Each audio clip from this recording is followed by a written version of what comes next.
Let's go! What's up, everybody? Welcome to the finale of The Cookin'. This is live cooking at the crib. I'm your boy, Ryan Royster. My name's Byron Hughes. We are the founders of the Last Supper Society. Treat every meal like it's your last. Y'all, we made it. 18 episodes deep and one with the pandemic. You guys rocked with us for months now. We've been cooking together. We've been learning together. We've been building community. We've been grubbing. We've been learning things. It's been so dope. I appreciate you guys for your support. This has gone beyond our wildest dreams, and it's only going up from here, and it's thanks to you guys. So appreciate you. We'll give some special thanks at the end to everybody who supported us and tapped in. But we appreciate you guys, and we're going to have a super dope finale episode for you guys. The food is going to be fire. The drinks are going to be fire. The guest is extra fire. The charity is extra fire, because you know when you tap in with Last Supper Society and the cooking, you are tapping in with the community. So this week, 10% of our proceeds as well as meals are going to the East Oakland Collective, and specifically their Feed the Hood program. We are feeding Deep East Oakland's houseless brothers and sisters, providing PPE and hygiene kits, and this fire gumbo that you guys are about to eat, we are supplying to the homeless as well. So everybody's eating good this week, and we are supporting each other the same way we did when we first jumped on the scene, episode 1. We're doing the same thing in the finale, and the same thing for Infinity. You guys, we are going to jump right into the sip segment because it's Friday. And you guys deserve a drink. You deserve a drink in your hand. So we tapped in with our friend Blake Cole, owner of Friends and Family Bar in Oakland, to get this drink popping. So you guys check this out and get a drink in your hands.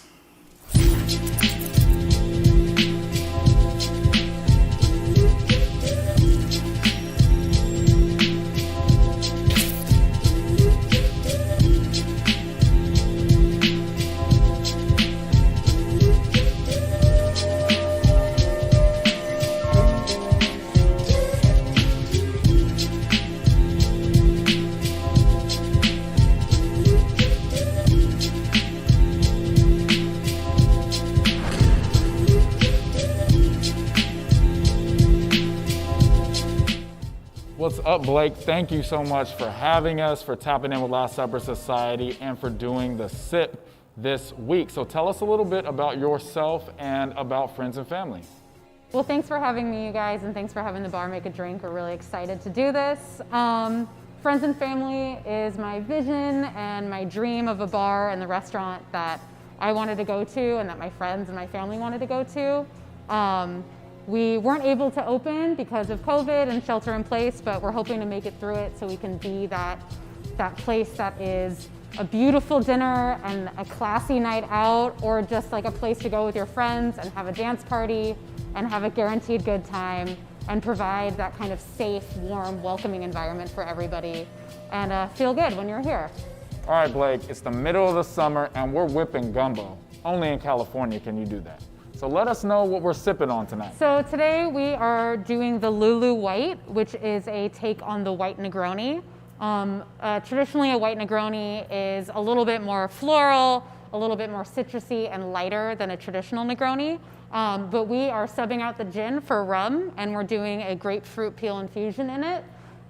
This was a drink that I just thought would be really light and refreshing and pair well with the acidity and the heat of a gumbo, and something that you could sip nicely with that dish.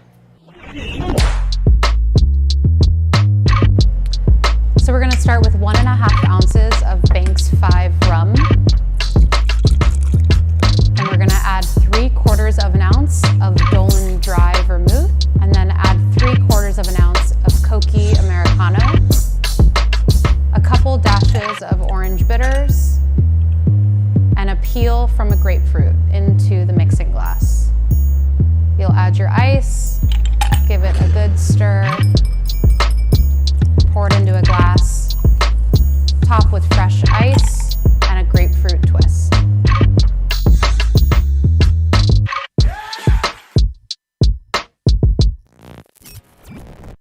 All right, you guys, here are your Lulu Whites. I hope you enjoy, and I hope you guys enjoy at home too.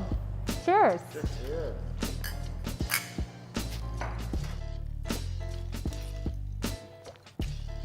Yo, Blake, that's perfect. The gumbo is like super rich and complex and fatty, and this is like the perfect like clean and clear thing to kind of cut through and bring some clarity to it all. I think this is going to be great with the dish that we have this weekend for sure. Nicely done. All right, Blake, the Lulu White is a hit. It's the perfect thing to sip on and get our night going. We're gonna get out of here. We appreciate you. We appreciate friends and family. Peace. The Lulu White.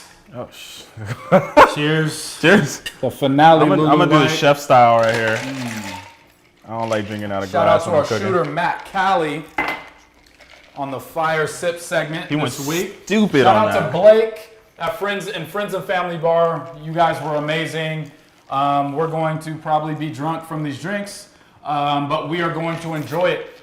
For those of you who did not get the cocktail and you guys are sipping on some wine, we are going to introduce our friend who has rocked with us since the beginning on the cook-in. Real day winner. Our friend and co-owner of Good Bottle in Sacramento, the man, the myth, the legend, Chris Sinclair. What up, Chris? Ahoy there! And Captain Chris. last stop on the flavor cruise of the Good Bottle flavor train. I just want to thank you guys for an amazing second season. You guys have been all around the world and You get it? All around the world and You get it? I've been playing Some of you get it. It's fine. Tonight you're drinking some Verdejo from not from Vallejo, but this is Verdejo from Spain. This is fantastic. This is lovely. The minerality, the green notes, the refreshing quality of this is lovely. I love this stuff, and I think it's going to cut through some of that like fat and oiliness of the gumbo that you're having tonight. My personal favorite for tonight, though, is this Riesling from Chapoutier. The label, like we've talked about before, is Braille. So we're all inclusive. And this is what I'm going to be drinking tonight. This stuff is it's a dry Riesling, so it's rich, but it's not sweet. And this is some quality stuff. And toot toot. Here's the end of season 2, guys. Cheers, Cheers. man. Cheers to that, dude. Cheers to that. Cheers to season 2. Cheers to Good Bottle. Cheers to you, Chris, rocking with us so Hey, strong. man. You're the man. We appreciate you. Shout out to everybody and the whole team at Good Bottle. We'll see you later, Chris. We got more coming with Good Bottle on the horizon. Hey, we have quite a few beverages here, so I want to make sure I'm shameless plugging and hydrating at the same time. We're going to be sipping out of the LSS. Stay community hydrated, bottle. my friends. Where are we at right Absolutely. there? Those will be available soon. We're about to put them out. We're about to drop them. Be ready. Very Wait for limited, it. very limited stock, but come Just through. wait on it. All right, everybody. We got our drinks in our hands. We're having some fun. we are getting ready to get in to the realness right now. I am happy to introduce one of my friends, somebody who is a East Oakland native, somebody who is an entrepreneur, a community organizer, an activist, somebody who is just moving and shaking to help the people and put on for the city at all times. I cannot wait for you guys to meet my friend, Chaney Turner, with the chef hat and everything. Chaney, what's up? Showing me up. How you doing? Take myself off of mute here. How y'all doing? We're doing good, Chaney. We appreciate you for rocking with us. Before we dive into all the dope stuff you've done and you are doing, we are representing the East Oakland Collective today. You are East Oakland native, and I want you to give the audience a little word about the East Oakland Collective, a millennial-led organization that's doing the work out there. Let them know a little bit about what EOC is doing and how you've been connected with them over the years. Yeah. Before I get started, can y'all hear and see me okay? Oh, yes. Excellent. All right, Yes. perfect. Well, yes, I am born and raised in East Oakland. Very active in the community. I connected with Candace and Keita in the East Oakland Collective about maybe 3 years ago or so. When I saw that there was an organization that was actively doing work in the deep East Oakland community, I definitely wanted to support, however, get to know the organization. And, I really have a lot of admiration for what they do, because being from this particular part of East Oakland, it's it doesn't get some of the same attention as other Right. parts of of the city. We still have a lot of Black people that live here that are native to Oakland. We have also a large Latinx community that's here, and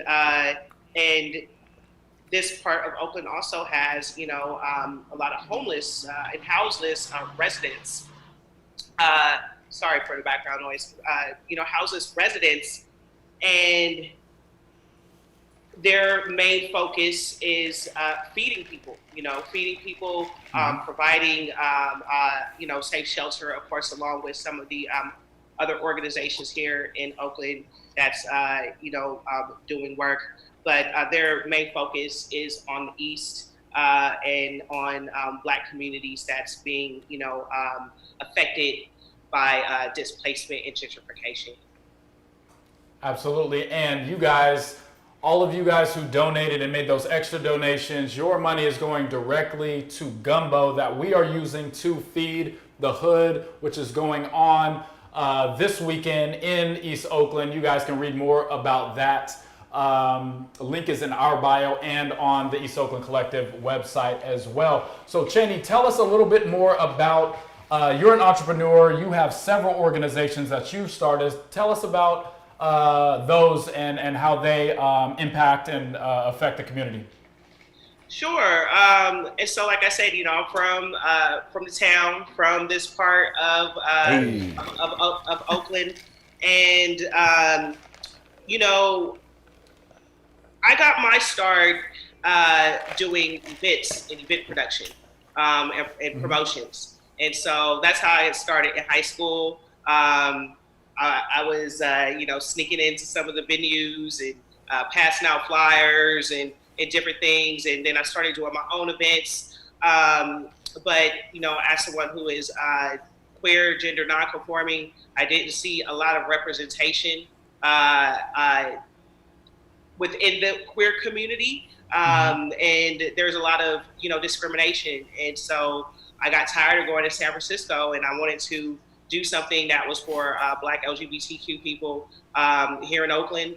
And so I started Social Life Productions in 2006. And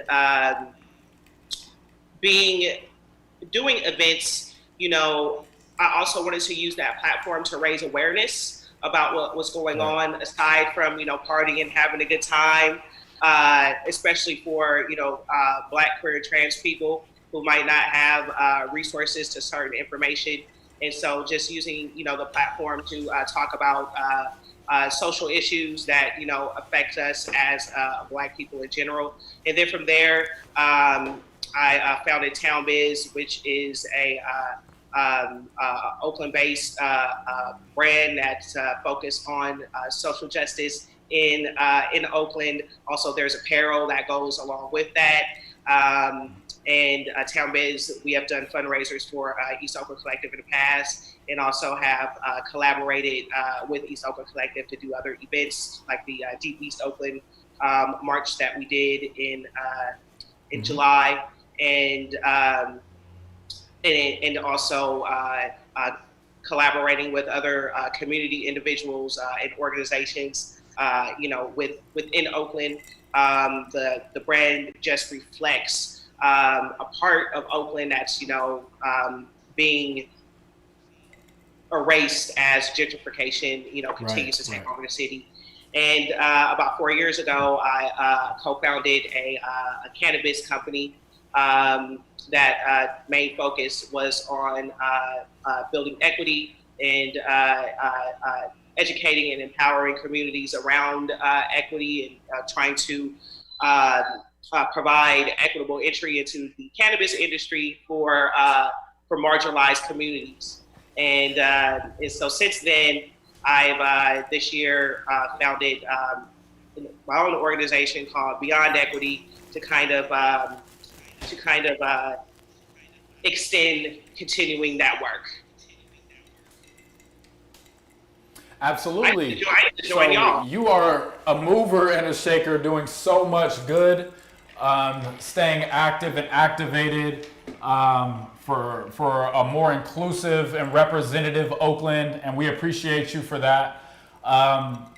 We are going to jump into the reason why we're all here, Chaney, the reason why you have the chef hat on, and we're going to get into this gumbo.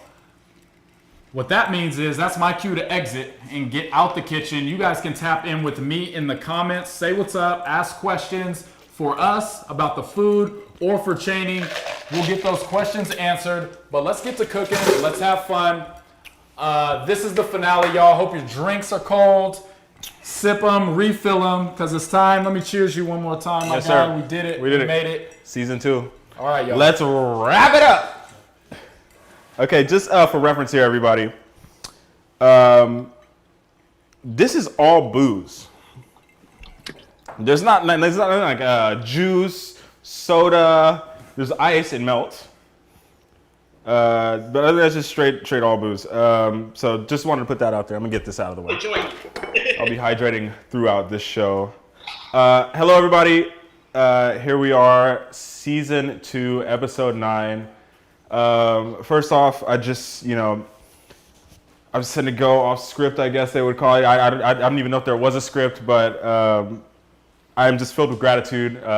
Thank you all for supporting, especially the people that have been here since season 1, episode 1, people like Chris Sinclair, people like Alyssa, shout out Alyssa, supporting from a very early stage. Without you guys, we wouldn't be able to be where we're at today, so thanks. I'm going to say a big thank you at the end too. But. So here we are, episode 9. We are making gumbo, and I have a little blurb about gumbo, and this is for camera 1, 2, 3. There's another camera right here, camera 4 over there. So a lot of people are going to crucify me for this. My gumbo does not have roux.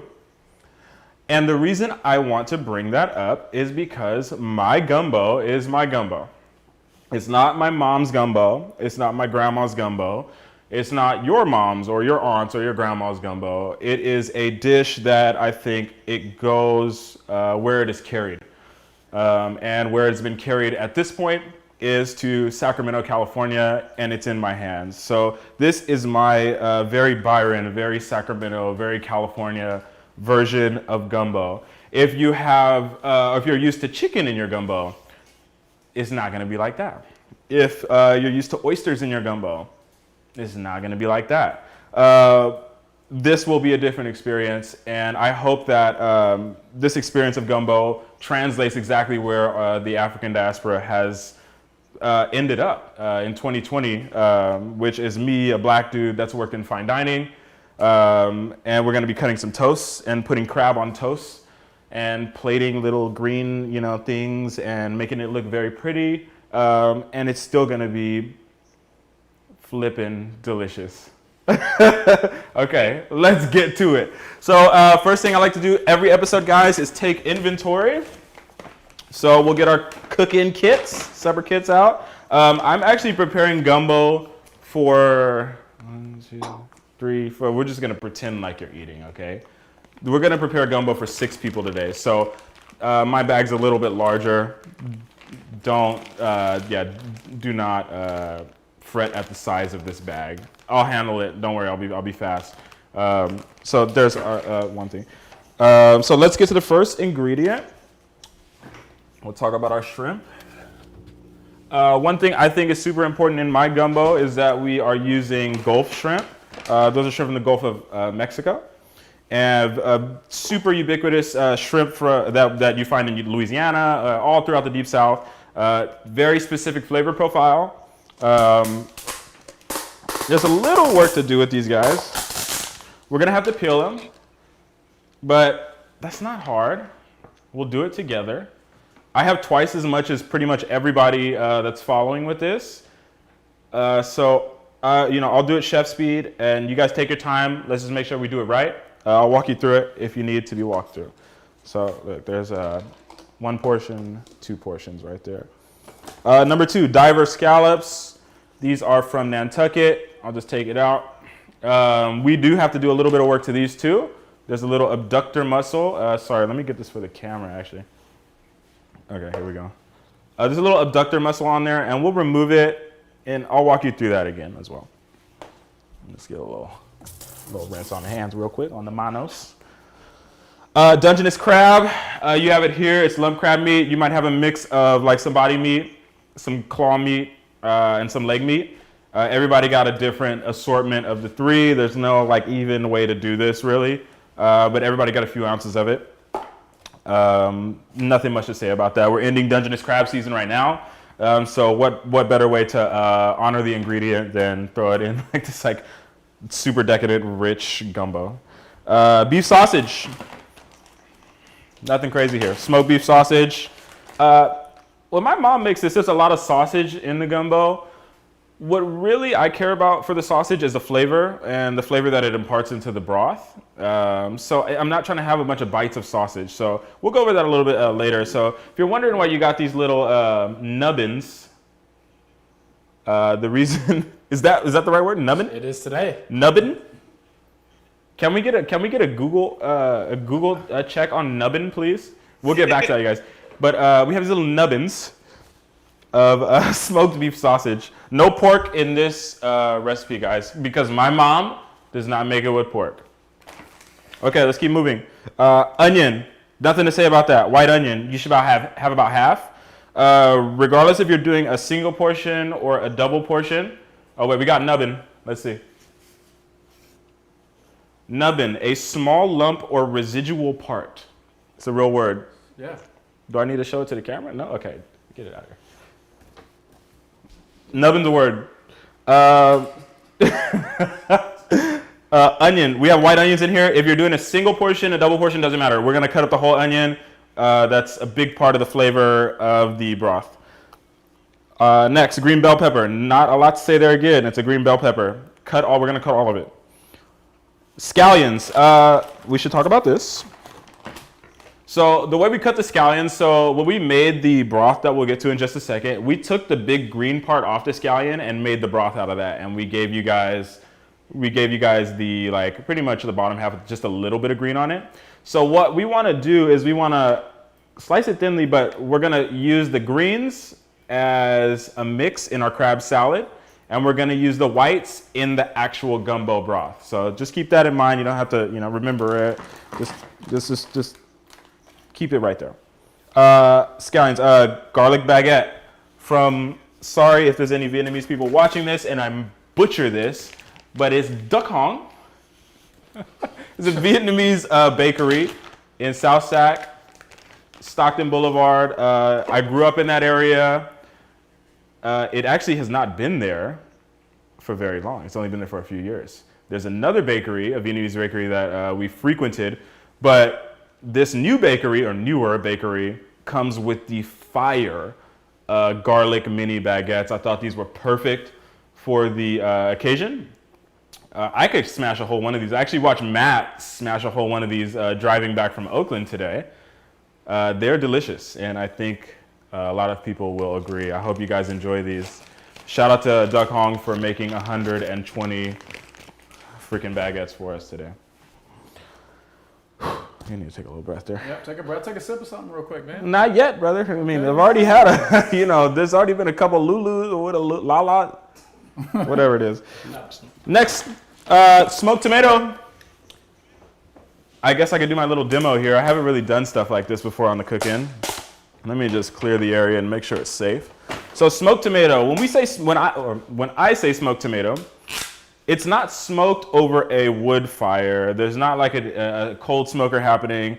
This is a technique that I actually learned from crew, shout out Billy, which is using these cedar planks that we grill over. Sometimes you'll put a salmon on it or fish, or you can put pretty much any meat on it. But we use this technique to impart the smoke flavor super fast. And this technique also preserves just the integrity of the ingredients. So we're not cooking the tomato very much, and we can get that smoke flavor on real quick. Even if you just smell those, you'll smell that light smoke. It's not supposed to be super heavy. It's just supposed to be very light. And the tomato still has a very nice texture. So I will demonstrate, because I think it's a pretty cool technique. And if you ever get adventurous, I don't even know if they know I'm doing this. Did I tell anybody about this? I didn't know you were doing this. This is how it works. So we'll take a raw tomato, we'll cut it, and we'll put it on one of these just wood planks. This week it's cedar. And we'll just literally just go and just kind of burn it. And you see that smoke that comes up? That goes directly into the food. And it doesn't smoke it super hard. It just gives it a light little. It smells good, right? Just a light little kiss of smoke. So just wanted to show that to you guys real quick. How we get the smoked tomato. All right, let's put that. Okay. All right, next, sweet corn. Sweet corn from Brentwood. Shout out Brentwood. Okay. Brentwood, they make the best corn in California, maybe even in the world. It's super bright yellow. It's super sweet. We're going to eat it raw. We're going to cut it off of we're going to remove the kernels from the cob, and we're going to literally eat this stuff raw. When we get to that, I'll have you taste it, and you'll know why we do that. Gumbo broth. Basically, all this is like kind of like an amalgamation of some of these ingredients with crab carcasses added to it, and we just made a really light, delicious broth. If you had a sip of this, it would taste like gumbo just by itself. So what we're basically going to do is we're going to double gumbo. Double gumbo. Double gumbo. Thank you, double gumbo. You have some rice that should already be cooking. Mine is probably done by now. Just leave it over there.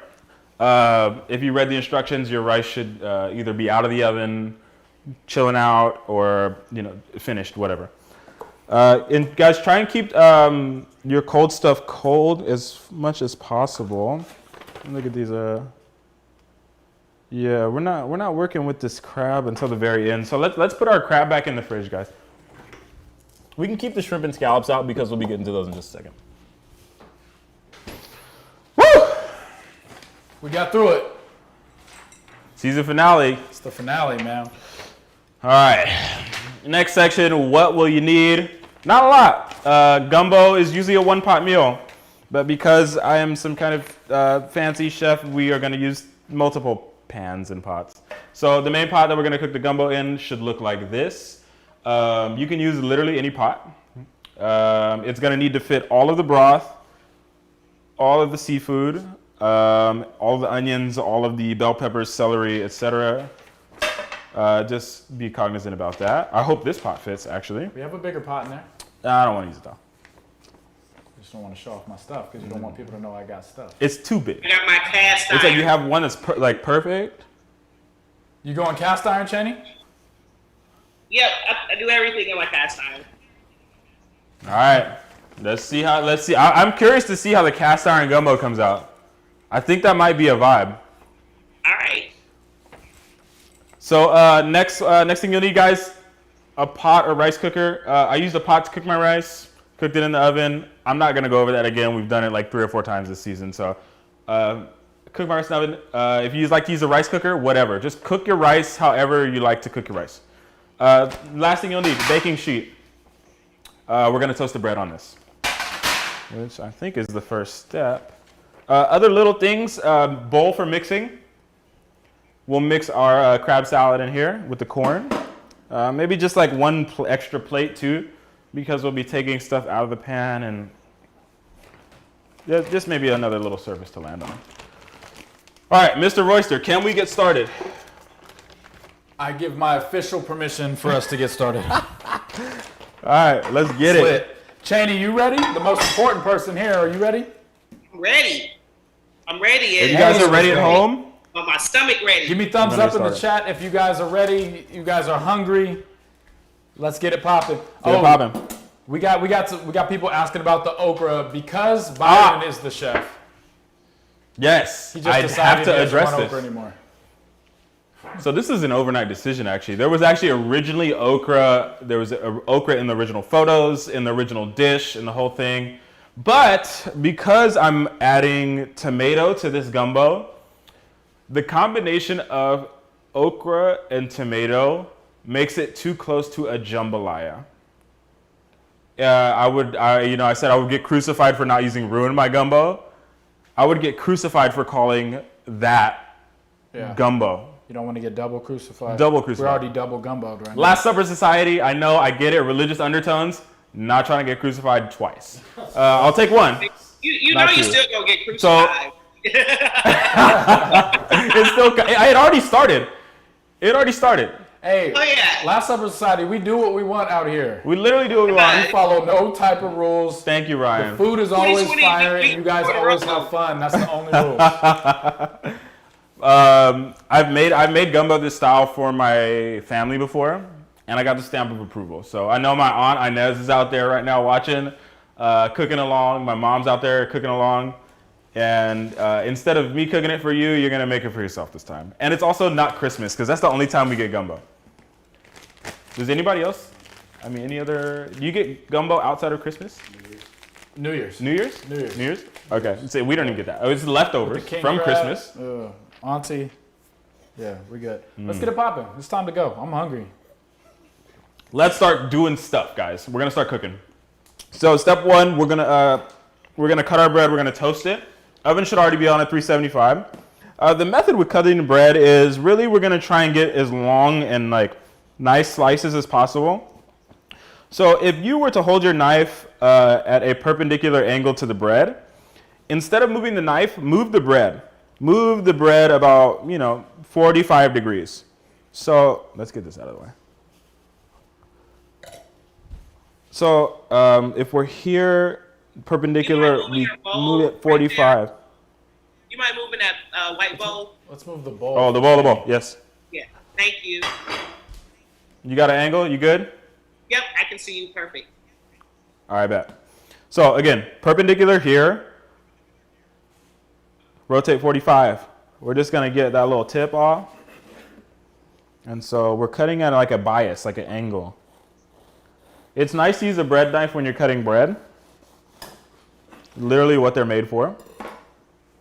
Okay, so I got one slice, and we want to end up with something like this, guys.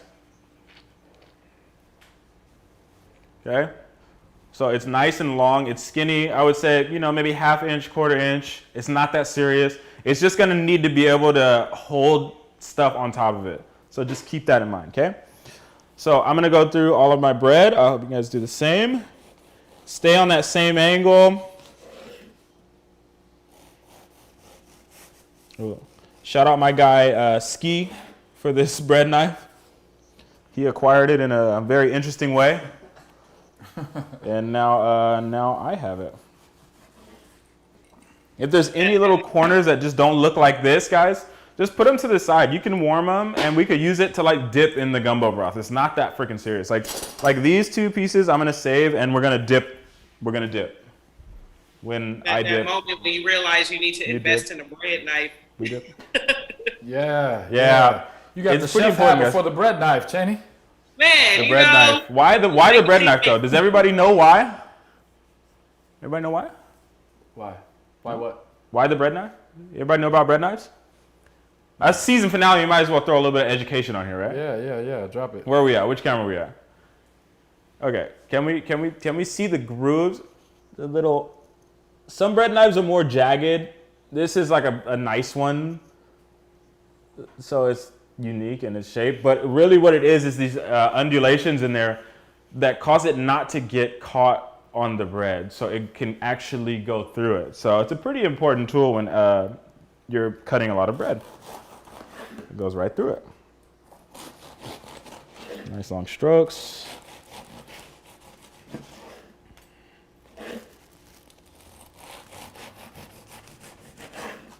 All right, I'm gonna save these little end pieces. Nice. So we've got our bread cut here. And the way I'm gonna do this is I'm going to oil the pan. A little bit at a time. Bread goes on, just kind of just move it around. And we'll do the same thing, the same process for each piece, okay? Little bit of oil, little bit of swirl, move it over. Little oil, little swirl, move it over. And I don't know how, this looks pretty sketch, but it's the season finale. I don't know what that means. Dollar Tree. So I'm gonna hate on myself so Byron doesn't have to do it. I did not have a sheet pan. Thank you. So we had to run and get a sheet pan. Shout out to Josh. Josh, One of our engineers actually ran and got a sheet pan from the Dollar Tree. It was a dual purpose trip. So He got a tripod too. Dollar Tree sheet pan that is barely thicker than the aluminum foil that we have in the drawer. So we're gonna see how this turns out, but it's gonna be good. We're gonna be all right. We're live cooking at the crib, y'all. Live cooking at the crib. This is how it goes down. Sometimes you just ain't got it. So I'm just gonna give a little pressure to make sure everything is flat. We just want to make sure that most of the contact surface is, pretty flat and flesh against the pan. Look at this thing. It's dancing on me. Who cares? We're cooking at the crib, y'all. All right. Hey, shout out to Hella Creative too. I got some of my Hella Creative brethren and sistren cooking with us. Shout out Ashley. Shout out June. Shout out Emily. Shout out Miles. Shout out everybody. Love y'all. Okay, guys, step 2 says knife work, but before we do that, we're gonna get our hands dirty and we're gonna peel these shrimp real quick. I have quite a few to peel. Easy to do it. The heads are already off, so they've literally made it easy for us. What I like to do is I like to just maybe start from one side and just kind of peel around. Can I get a little dump bowl? Let's dump it into here. Shell's going down. If you're, huh? I was singing some Cisco right there. Oh. When you said dumps. Dumps, yes. Dumps in the trunk. Yeah. Real quick though, just peeling them. did we only oil one side of the bread? Or Yeah, just one side. It's not that one serious. side, yo. Yeah, we're just toasting it lightly. JT, just one side. One side on the toast. And just a little bit of oil, guys. Don't overdo it. I got Fallout Boy about to happen right now. Oh, catch it. For those who are new to the game, Fallout Boys. Okay, Fallout Boys are ear pods. They're not Season finale, y'all. AirPods. They're ear pods, and they don't These fit are from in our Wuhan, ears, China, for sure. And they fall out all the time, so we call them the Fallout Boys. Or not Wuhan. What's the other? Shenzhen. What is it? Shenzhen. Shenzhen. That's where they bake everything. Yeah, these are definitely from that place. All right, guys, I'm peeling my shrimp. I like to leave the tails on because it looks nice. If you do not prefer to have a tail on and you want to just have just full shrimp flesh in your gumbo, do whatever you want because you're at the crib and you're cooking at the crib. My version will have tails on. And we got to think about those shells too. These shells impart flavor. Tail on? What's that? You get more flavor if you leave the tail on? Yeah, that's exactly what I was about to get to, right? So, like, I kind of want to throw these shells in, but I won't do it. It's doing too much. But that little bit of tail on there, it's going to add a lot of flavor to that broth. So, we don't just want to get rid of this stuff. I'm not getting rid of these shells. I'm actually going to take them home, so. Big shout out to my sis Swan. My bad for thinking Miles was cooking. Miles is not cooking. His wife. Swan is cooking. Swan's cooking. Shout out Swan. As I should have assumed. Okay, guys, so we got to peel these shrimp, and then we just got to do a quick devein action. Luckily, making gumbo shouldn't take a long time. The prep work might take a little long time, but the actual cooking of the gumbo is very fast, especially in my version. So let's get all these. Bread is in the oven, June. Yes, bread's in the oven. We're at 375. We're lit. We're in the oven. I'm at 375. Yeah, don't fluctuate from that. Just go 375. We know it works. I keep pressing the button. Fallout Boys, man. Fallout Boys. You know, my mom, it's not a thing that she ever really taught me how to do, but she loves peeling shrimp. And I really enjoy it too for some reason. It's so just like therapeutic for me.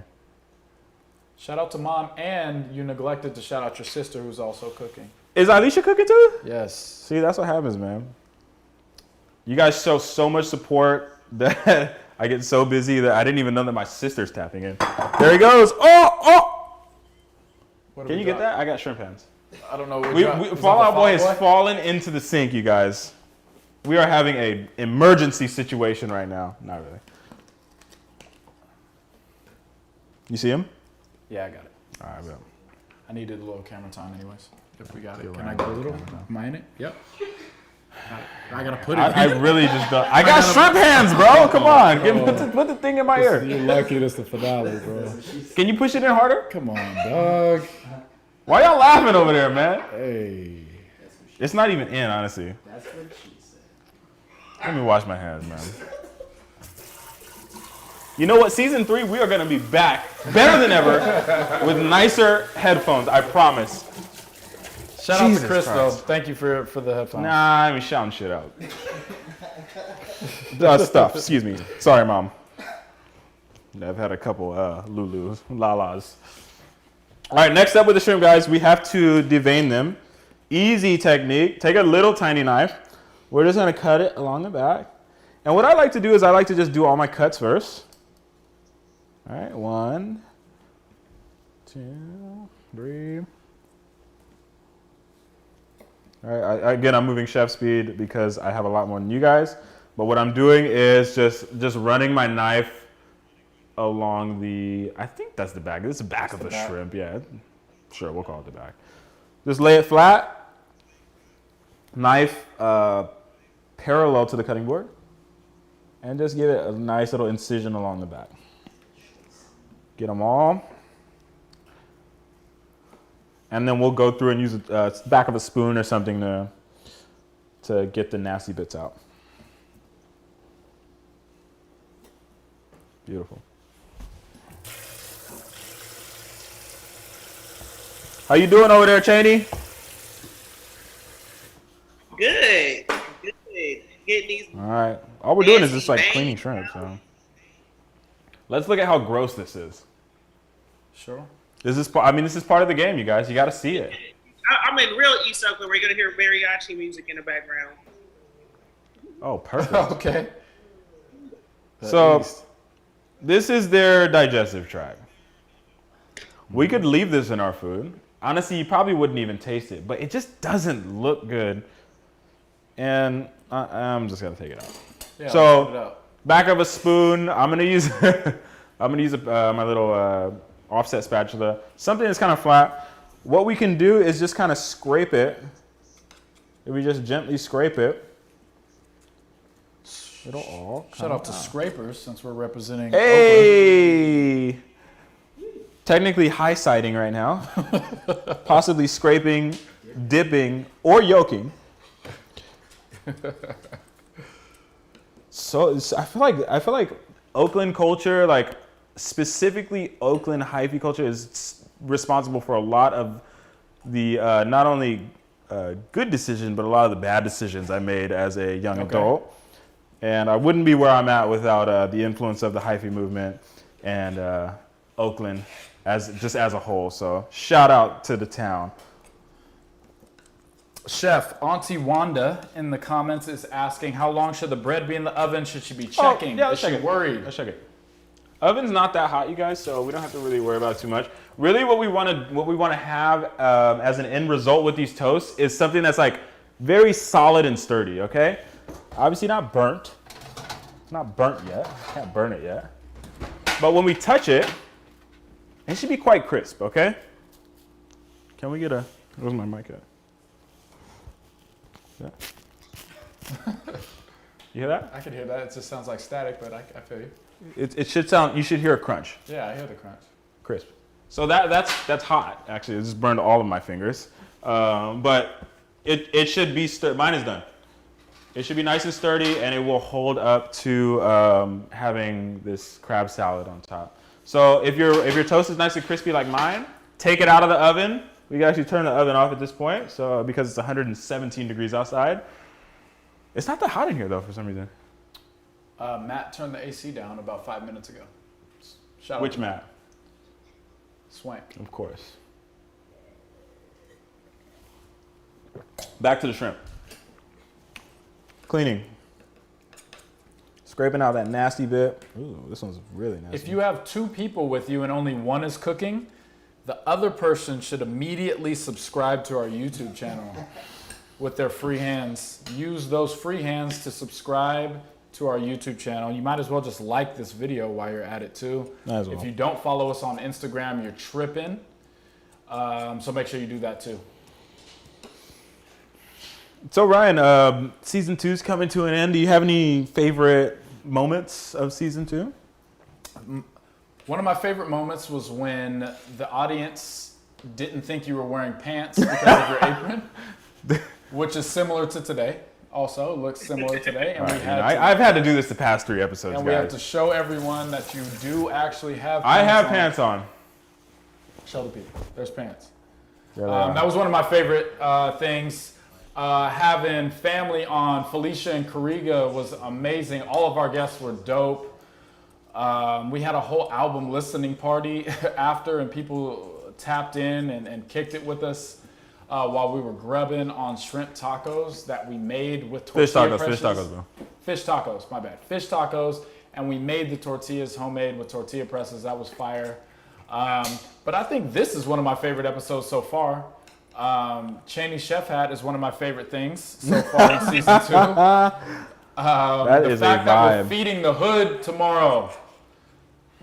This weekend we are feeding the hood. You guys understand what that is. Last Supper Society is charitable by design. It is not something that we just decided to do on a whim. It is in our hearts and in our business model to be charitable. So this is what we do. We are built and designed to help people and to weaponize food to effectuate change. So that's what we're doing, y'all. We out here. Shrimp are clean. Now my cutting board's all dirty, so we should probably do a quick clean on that as well. I'm actually gonna place these back inside the fridge for a little bit, you guys, just to make sure. And I finished my first cocktail, guys. I'm gonna switch. Watch out, y'all. Momentarily to wine, and then probably double back to a cocktail. It's the finale. We can do whatever we want. Not like we haven't been doing whatever we want this whole time. But, you know, this time especially. Chaney, how's your shrimp looking? Did you get them all cleaned up and whatnot? Yep, they looking good. Beautiful. All right, let's get out our veggies, you guys. We're gonna go through a little veggie breakdown tutorial. You'll need your veggies, and then you'll need just kind of some kind of vessel to hold them in. So I would say just a bowl or something of the sort. I got a bowl right here. What do we want to do first? Let's do green onions first. Green onion bust down. Green onion bust down tutorial incoming. Let me just get this big old bag bust down out of here. Is there more? There's so much stuff in here. Holy crap. Corn here. Sorry guys, we're live cooking at the crib right now. There's just literally corn, Ryan's hair everywhere. You guys have been in my crib. I need this break.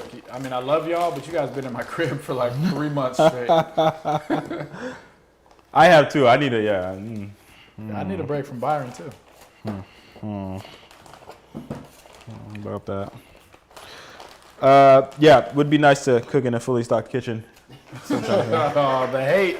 Was waiting for the hate. There I was trying to hold back for the finale, you guys, but there it was. I just couldn't do it. There it was. There it is. All right, that's it though. That is the only slight that I will take at Ryan today, I promise. Okay, so I got my stuff out. I got some green onions out. I got my celery out. All right, sharpest knife in your arsenal is what you'll need for the green onions. And I will show you my personal technique to cut them nicely. Shout out Gabe, Crocker Culinary, and OEL Knives. Dude from Germany. He just makes beautiful knives, and this thing is a beast. So I'm gonna be able to cut all these at the same time, probably. I'll do one at a time. So again, we want to save some of the greens, guys, for garnish or for our salad. I just lost some oil. They just stole it from me. So what we're gonna do, I'm just like doing these like back and forth motions. Don't take it so seriously. Okay. And once we get down to pretty much the white part of the scallion, then we're just gonna cut that thin as well. Again, the green part is gonna go in with our crab, and the white part is gonna go in with the actual gumbo, the meat, like the substance of the gumbo. Okay? All on the same page here? Any questions, guys? Let me know. You can just save your greens on a just separate thing. I'll put mine right here. Now that you've seen one, I'm gonna do all.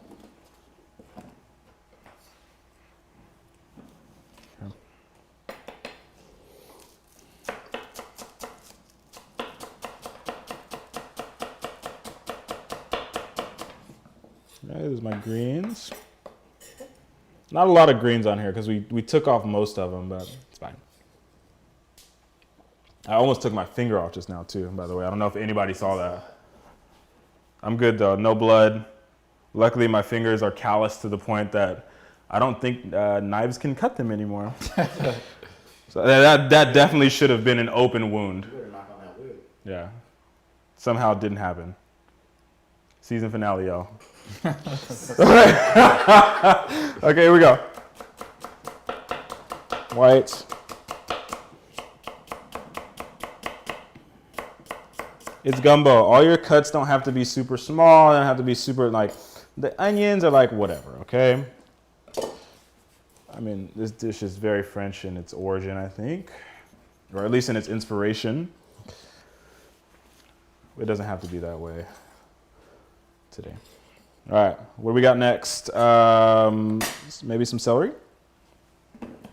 Sorry, did it again. Celery. I like to cut a couple just tips off. And then if you feel comfortable doing this, you can just kind of cut one, cut two, and then from there, cut it. That's one method. Okay. Right into the bowl. And again, this is all going to go into the pot at the same exact time, so it could go in the same bowl in no particular order. Okay. Take your time with this, guys. Don't rush it. Like me. Chaney, how you doing over there? Good. Getting into this celery right here. Yeah, if you can multitask, can you tell us a little bit? Also, you are the commissioner at large of Oakland's Cannabis Regulatory Board. Can you tell us a little bit about that and what you guys do while we're chopping veggies over here? Yeah, I was appointed about a month ago, actually, to the Oakland Cannabis Commissions. The city has multiple commissions departments, which are usually they're that community residents participate in, and so the Cannabis Commission, we work side by side with City Council, pretty much around any regulatory or taxes that's related to cannabis. Also, our equity program, and so the commissions is made up of cannabis owners and operators, patients, people who use it for medical, recreational, activists, and just regular residents. And so, which is a good thing because we can, pretty much share our lived experiences as people who either consume cannabis or work within the cannabis industry to make sure that it stays equitable and fair here in Oakland. Perfect. Speaking of cannabis, we're cutting up a lot of green stuff over here, aren't we? Yeah, you should definitely, if you ever in the future think of doing like a edibles show, let me know. We will let you know. I'm literally about to text you as soon as we're done eating this. Yeah, All right, my celery's cut. Hopefully yours is too. Let's do the onion. Root end stays on, okay? We already cut it in half for you. Hard part's already done, okay? Root end stays on. And we're gonna take the other end and we're just gonna lob it off like that. Then we can go in and peel our knife. Root end stays on, yeah. Chop off the other end. The reason that we do that, guys, is because the root end will kind of hold it together. We're already gonna lose this end right here. We're not eating this part. So if we leave that on, we can cut all the way up to the root and then just discard that little leftover bit. So leave that on, and then it kind of makes it easier to peel too. All right. Yet another Brunoise tutorial over here. That's also one of my favorite words I learned. Brunoise at the crib, though. Brunoise at the crib. Like not Brunoise at Chez Panisse or anything like that. Like Brunoise at Ryan's house. Mm-hmm. Right? First cut, vertical. Well, for me at least, vertical. Some people start horizontal first. I like to go vertical first. So, vertical. Okay. And then maybe 2 slices horizontally. Now I have this like onion split up, right? And then we can just go through and get our nice little, man, it's not that nice, but we're at Ryan's house, so. Things are nice at Ryan's house. I mean, I'm just saying, like, it's not like I have to cook like I'm at a fine dining restaurant. Nah, yeah, you do. Yeah. What are you talking about, bro? We live cooking at the crib, man. Yeah, but Ryan's eating at the crib, so we need to cook. So I've showed you the basics, sir.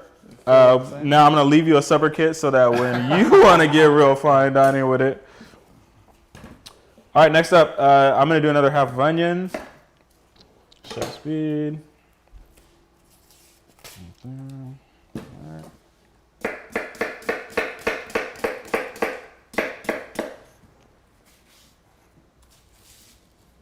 How's your Brunoise game, Chaney?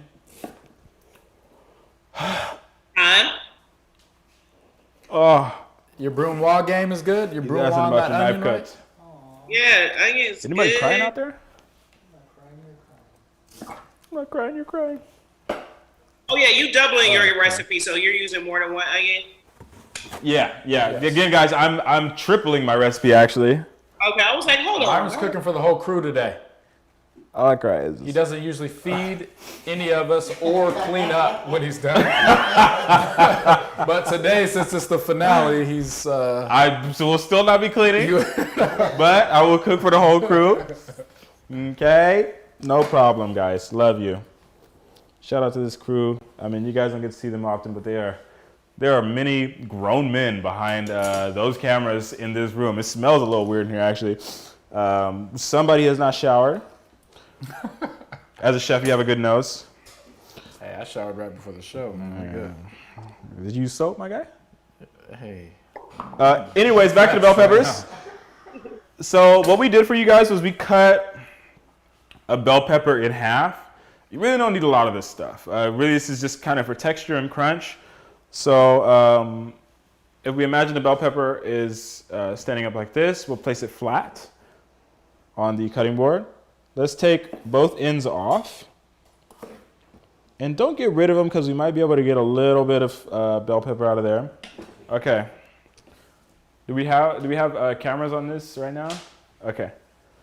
Bell pepper technique, guys. And Chaney, I'm sorry, maybe you might not be able to see this as well. But what I'm going to do is I'm just going to kind of follow the shape of the bell pepper with my knife. And we want to get rid of these white ribs. It's bitter. It's not good. Okay? Let's do it. So I'm just going to kind of go in. And once I get one, I can kind of move the bell pepper a little bit. And then get the next one. Right? And a little bit's okay. It's totally fine.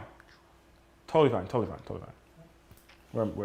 I'm still trying to get used to these hand signals that they're doing over there. Which camera we're on, I don't know. Boom. It's the finale. We're getting there. Season 3, we'll know We're getting what there. camera. What do we got? All right, we're sitting at an hour right here, guys. I'm just gonna cut off a little bit of that. Mine was pretty big. Boom, that was one. Okay, do the next one real quick. Beautiful. Depending on how sharp your knife is, it will determine which side of the bell pepper you want to cut through. If your knife's not very sharp, cut through the inside, cut through the flesh side. That little waxy outer layer will make a dull knife useless. So just flip it over. My knife's super sharp though, so I don't have to worry about that.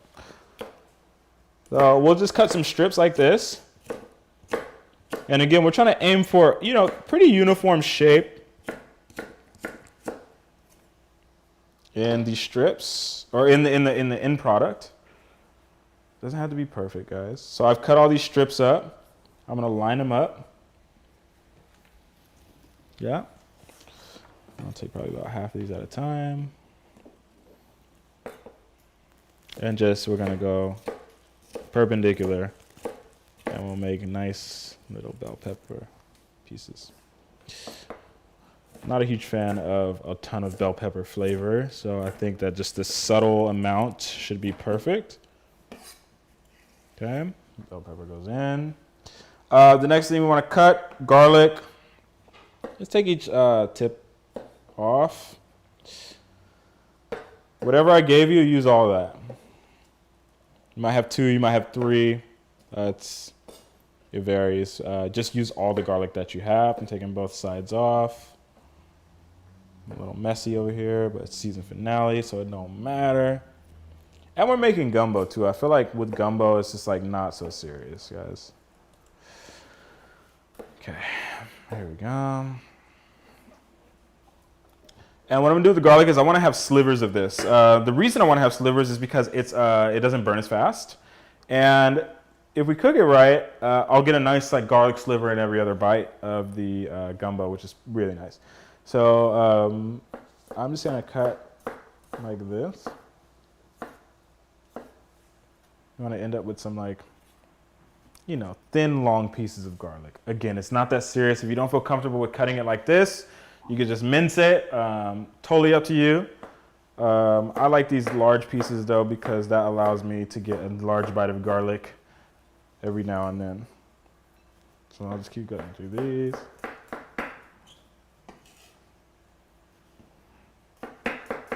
Whoops.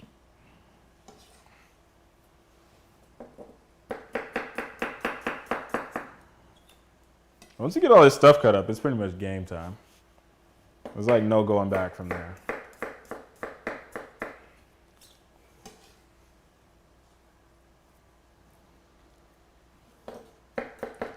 Comments are quiet. You guys must be really chopping up some veggies right now. Got people working today. I some thought gumbo working. was easy. Y'all sweating in the kitchen, huh? Just kidding, guys. It should be pretty easy. Take a sip of your drinks and take a breath, too. Woo! So that is our gumbo broth veg. Very important. It has to be this combination, in my opinion. Like, that's where like the gumbo conversation is like, all right, guys. It's got to have the holy trinity, which is garlic, onion, bell pepper. My mom always added scallions. I like the flavor that it adds. A little bit of more delicate onion flavor. Gives it a little bit complexity in the broth. Other than that, it must have these three components. JT's having a breakdown in the comments. She said even the garlic goes in at the same time as everything else. Yes, she said, this it is does. Last Supper Society is madness. Explain to them, Byron. There is literally no Look in my rules. eyes. I'm crazy. I put the garlic in at the same time as the onions, you guys. Whoa. Follow along. I will not steer you wrong. I hope I haven't steered anybody wrong so far. Nah, everybody be grubbing. Chaney check-in, though. Time for a Chaney check-in. Oh yeah. Veggie's good. What? How we feeling? Good. I'm almost done with my last little garlic sliver here. And Beautiful. So the next step we're gonna work on, guys, is the sausage. That's the first thing that's gonna hit. Excuse me, no, it's not. We're gonna do it all together. First thing that's gonna hit the pan is the seafood, but we'll get to that later. Sausage. So you got these little nubbins. Let me do a little just wipe down or clean up because we are messy as heck today. Okay, cutting the sausage. So it's a round thing, right? It might slip around when you're trying to cut it. So what we want to do is we want to make ourselves a nice flat surface for it to sit on. So take your sausage and cut one slice like that. Now what you have is this flat surface to put it on the cutting board so that it's safe to cut it. We'll also use this piece too. And we'll try and go about the same thickness as well. So just cut some slices from the sausage.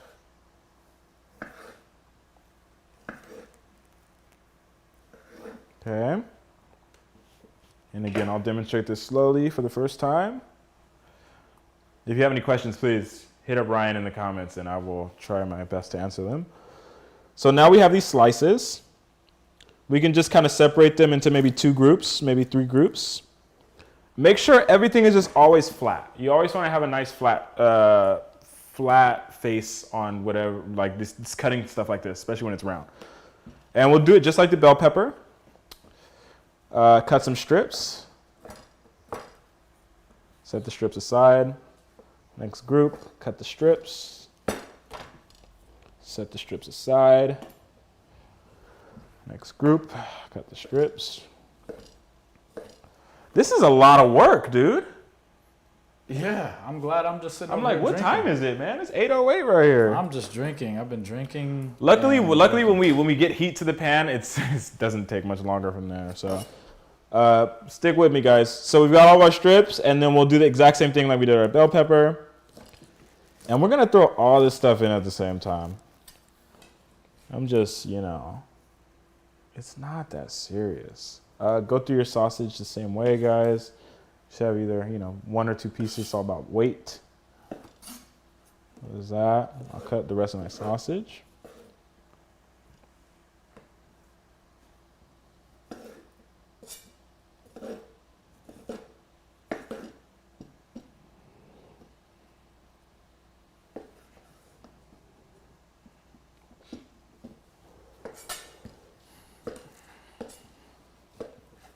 I feel like gumbo deserves the attention that we're giving it right now. And this time, this is attention to details. Chaney, I want you to show a little bit of your cut up down there. Let's see some of these pieces. Let's see some. We gotta put you to the test. We can't just have you over here with the stuff off camera, talking about, yeah, I'm doing good, my onion's good. Let me wash my hands real quick and give y'all a little preview of what's going on over here.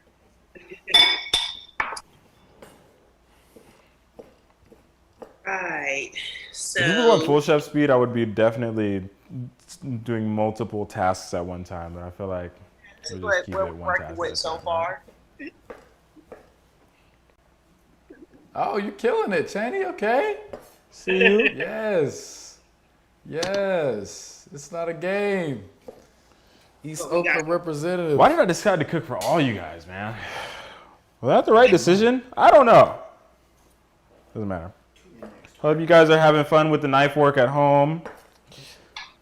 It's my favorite part about being a chef is the prep, the mise en place, getting everything to the right size, and just prepping, man. It's so much fun to me. I don't know why. I hope you guys are finding some enjoyment and some tranquility in this as well. All right, almost done with my sausage here. So I got all these strips. Thank goodness I just took my knife to Crocker Cutlery over in East Sac on 47th and H. He does a bang up job at whetstone sharpening. So my knife is literally a samurai sword right now. So I'm just gonna get all these guys. Okay.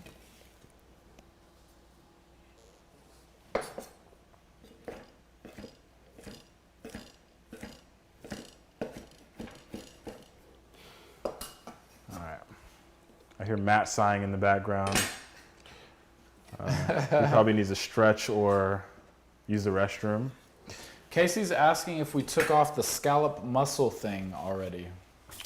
Not yet. I haven't yet, but we can do that in just a second here.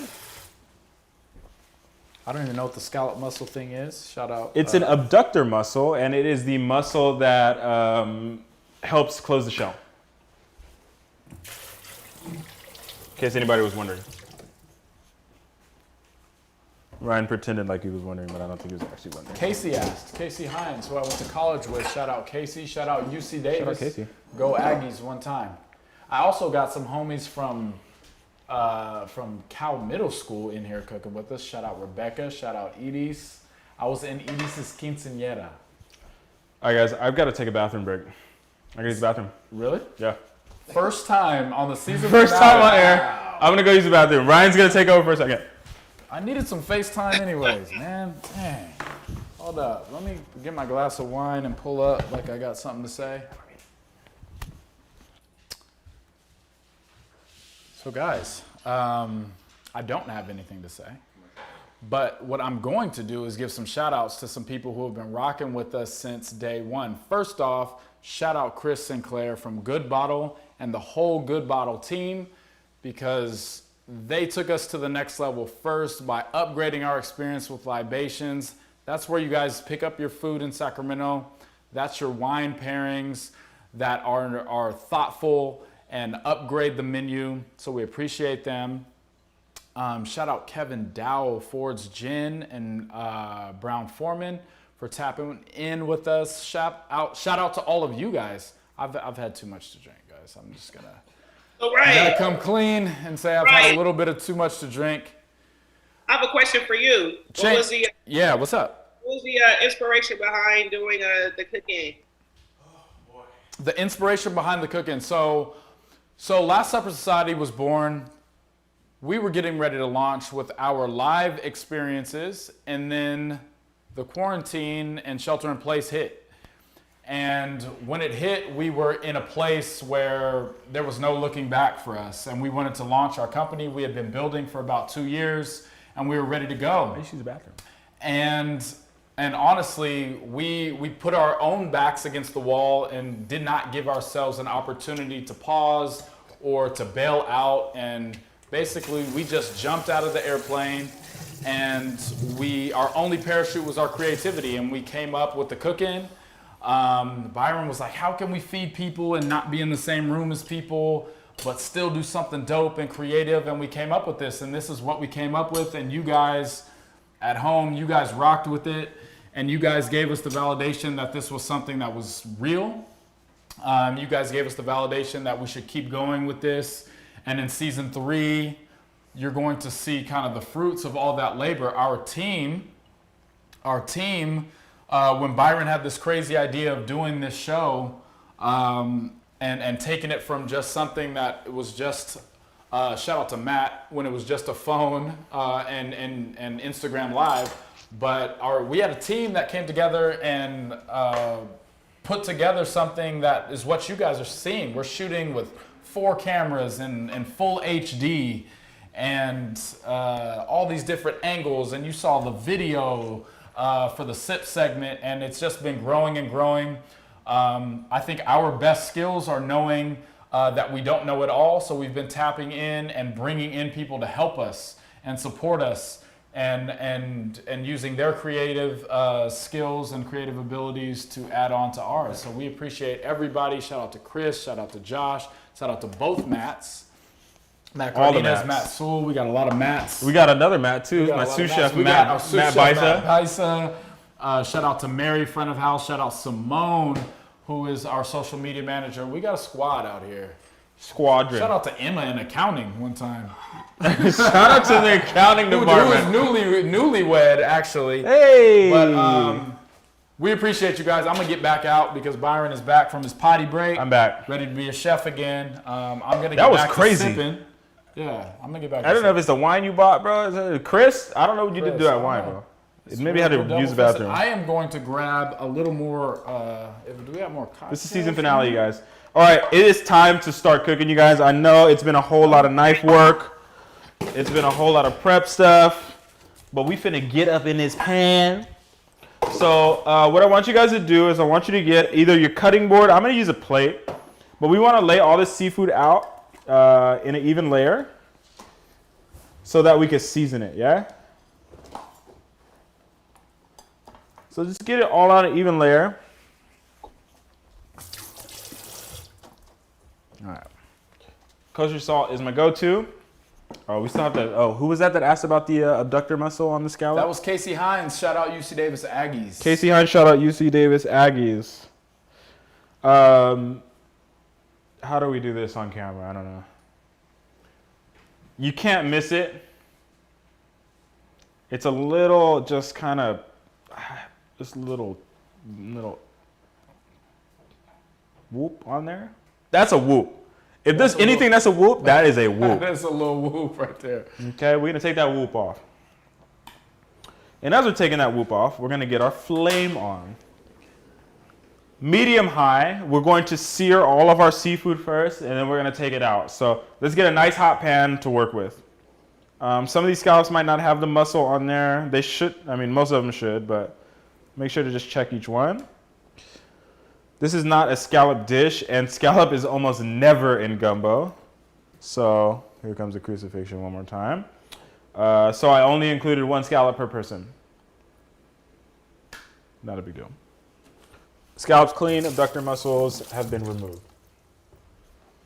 Dry my hands real nice so I can touch We have this people salt. playing a drinking game right now that are taking a sip or a shot every time you say it's not that serious or it's not a big deal.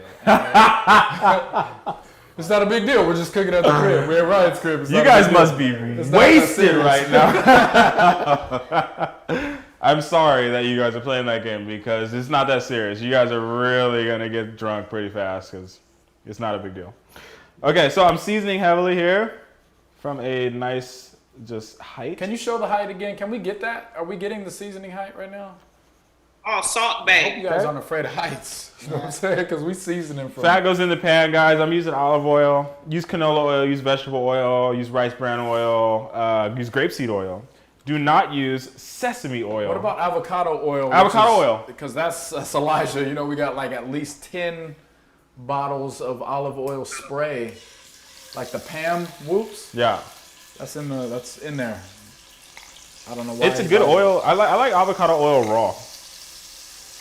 Okay. It's delicious. So I'm getting my scallops in first, guys. The idea here is to get a nice sear. It's gonna look nice on camera. We're only gonna sear one side. For how long? Alyssa Doyle was asking why we're taking the whoop off. Why do we take the whoop off the scallop? Because it'll actually cause the scallop to like cook.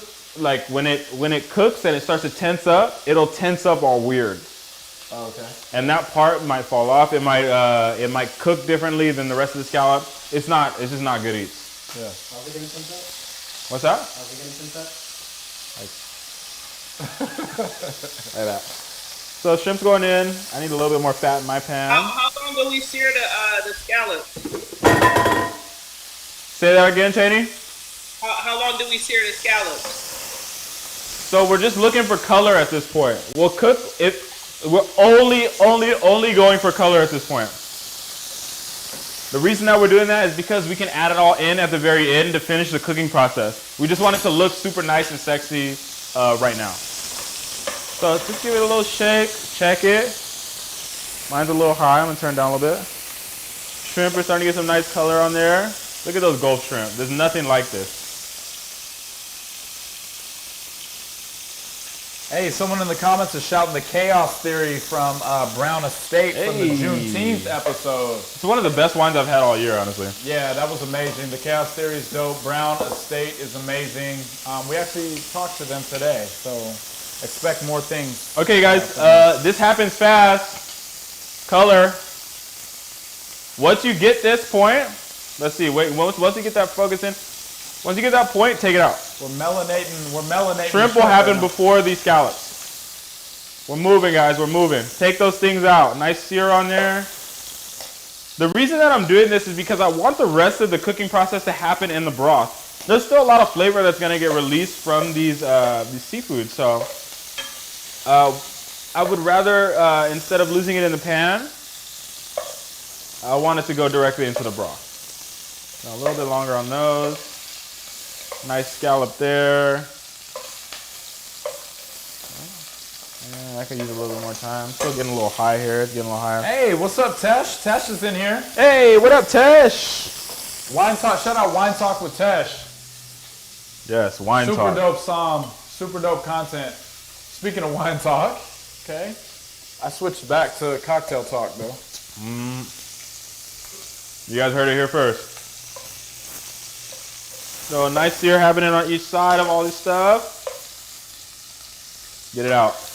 And we're just searing one side? Just one side, guys. One side. Do not worry about fully cooking your seafood right now. It's not that serious. Take a shot. Take a shot. Take a shot. See, y'all shouldn't have told me that.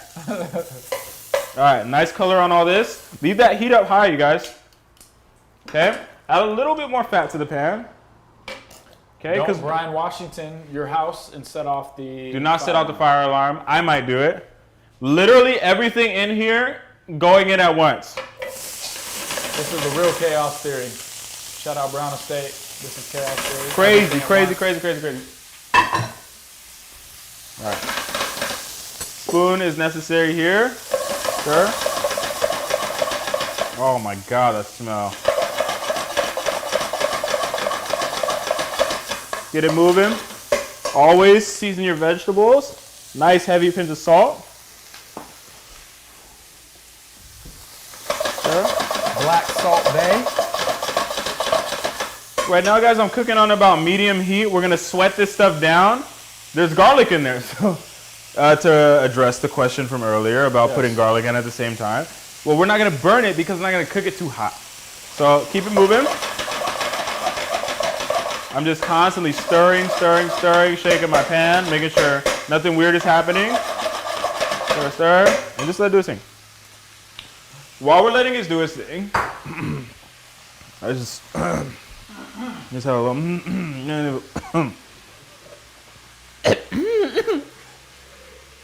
You didn't put your bell peppers in yet, did you?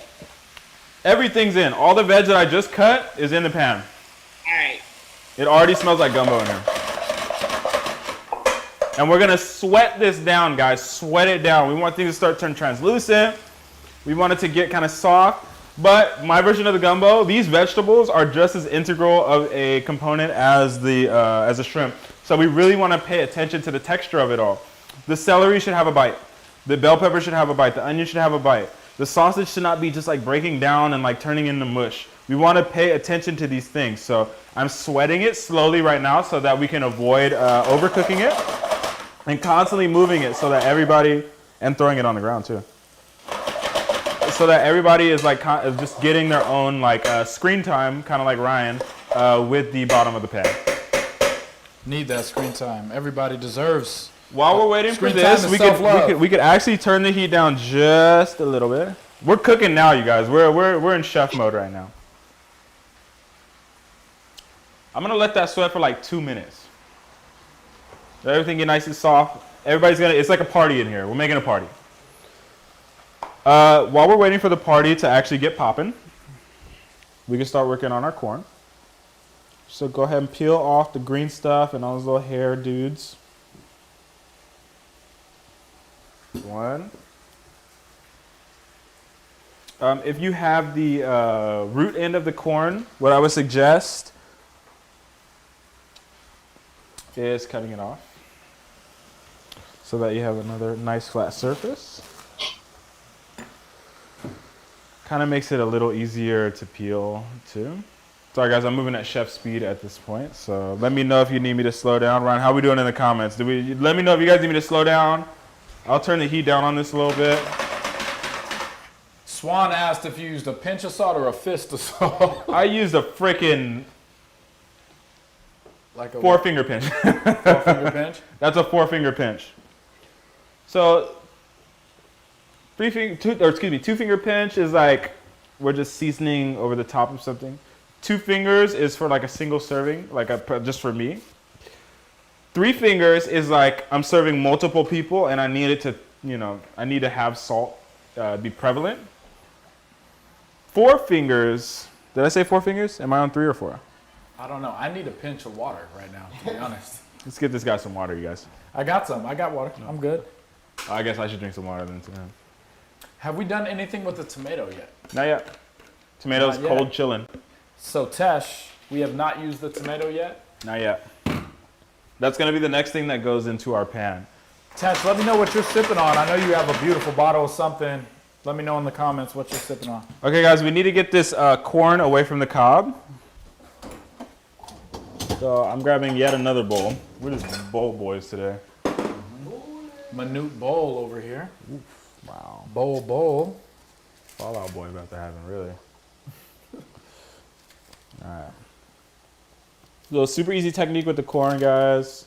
As long as you have a nice flat surface on one side of the corn, you could pull this off. Salt is the only seasoning we're using. Only seasoning. The only other seasonings in this dish, guys, which is gumbo filet, which is also dried sassafras leaves. Very important part of gumbo. Some people say that you can only put it on at the end, like you're supposed to put the filet on at the very end. Nah, I put it in the broth. So broth is heavily seasoned. Okay, corn. You could lay it flat here. I'm actually gonna turn this down a little bit. A little straight. You got that nice flat surface on the corn. So, nice sharp knife, straight down. Checking in with you, Chaney. Make sure you're with us. You're good. I am good. How are y'all doing over there? We're good. I'm drinking. I'm starting some to break water a right sweat. now. Yeah, I just want to give a shout out to all of I'm our trying to folks rehydrate. Are tuning in I can't today. tell if it's the Sacramento Heat or the Lulu The Lulu White. White. I got it. Yeah. I've never Shout had out corn. once again. One more again to Blake Cole and the team. Shout out at Blake, man. Friends and Family Bar. Friends Yo, and you guys, Family. they were all ready to open. And then 2 days before their grand opening was shelter in place in the Bay. So they have been doing just the to-go whoops and all that good stuff. But they have not fully been able to open their dining room and their kitchen and allow everybody in. So whenever the world kind of gets back to some sort of normal, make sure you guys support Friends and Family Bar. Follow them on the gram now. They are doing dope stuff. They are open for to go, but they've never opened their dining room. So, and they have a beautiful space. Shout out Friends and Family Bar, man. They have a back patio that we're for sure gonna do something fire in. Very accommodating. Shout out Blake. Killed it with a cocktail and just basically gave me the keys of the kingdom and let me do my thing. And we collaborated very well. I felt like there was a nice synergy there. So shout out Friends and Family once again if you're watching this. Blake, let's get back to our gumbo, guys. This stuff is sweat. It's starting to go translucent, but it still has some texture to it. Nice. We can bring our seafood back. And we can also grab our tomatoes. Hey, Chaney, real quick, tell us a little bit more about Town Biz. When did you start Town Biz? What's popping with Town Biz now, and anything upcoming with Town Biz? Yeah, cannabis has taken so much of my time over these past few years that I haven't been able to dedicate as much as I wanted to, just the growth and scale of Town Biz, and also rising rents downtown. And so I don't have a physical space anymore. We're relaunching some, new seasonal stuff for people to stay fresh with, as far as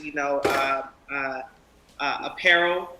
But like I said earlier, it's more than apparel. It's about uplifting Oakland community, Black Oakland, and the part of the town that you really don't get to see anymore. And it feels good to use to support organizations such as East Oakland Collective and other organizations that's open and doing work on behalf of the people of the town. Love it. All right, guys, we gotta jump back in here. We're don't forget, we are in chef mode. Things are happening quickly. We don't want to overcook or do anything crazy. So what I've done is I've placed my tomatoes in. We're not gonna stir this pretty much anymore. We're just gonna let it kind of cook as it is. I want those tomatoes to hold their integrity. I want them to still be whole when we put it into when we serve it. So the seafood can go in any order. We'll put the seafood in as well. Try and put the seared side up. Oh my God, this smells so good. Oh, I can't wait to eat. What is everybody drinking on? People up in what's up, Carolyn, Eman, Aaron? Shout out to my girlfriend Demetria and everybody who's tuning in. Ryan, thanks for being here and supporting. What y'all drinking on? Drop something in the comments so we can see. Yes. Put your drink in the comments right now. That I got from Friends and Family earlier. It's a. How's that Lulu White treating you? It's not bad. I had a little bit. I will make another one and try to get it on y'all level, I guess. Hey, yeah, good luck. Good luck. You got a lot of catching up to do, my friend. Okay, so guys, let's get a close up on just what this pot looks like. I've kind of just placed all of my seafood, my tomatoes, everything in there. The next step, we are going to turn the heat up to full whack. Shout out Jamie Oliver. That's a term that I learned from him. Full whack. Full whack. Let's go full whop though. Full whoop. Full whop. Full whop. No, full whop. Shout out. Full whop. Shout out. You know who I'm shouting out. Let's go full whop. Okay. I have no idea who he's shouting out, by the way. Shout out Megan. Shout out Cardi. We going full whop. Oh, that kind of whop. All right. Luckily, my parents don't know what that is. So we're gonna get this. We're gonna get this pan super hot again. I've turned the heat up all the way as far as it can go. Let's get our gumbo broth ready. I want to start hearing some stuff in there. I want to get a little bit of caramelization in the bottom. Shout out Danita. Smell it. It should smell like freaking heaven. Looks nice and hot now. I'm going to add in my gumbo broth. So that's half for me. I'll have one more. Just pour the whole broth in there. Whole thing. Whole wop. The whole wop. Okay, somebody's going to have to take this wine away from me soon because we're having too much fun. No, Chris, not you. Next one goes in. We want the seafood to kind of be submerged a little bit, guys. Remember, it still has to cook, so submerge is a good thing. So let's let it do its thing in there. I'm gonna do just a very brief, just little cleanup. Now that we have the broth in, rice is done, toast is done. All we have left to do is just kind of let this come to a boil, let it simmer for a second, season it, taste it, and then we'll make our crab salad with the corn. And we're freaking out of here. Season 2 finale, and we're gonna get out of here. I don't know what Ryan's looking at on his phone. I think he's checking his OnlyFans account right now. DJ Emancipation's asking if the seafood's gonna be overcooked. She's worrying over Absolutely here. not.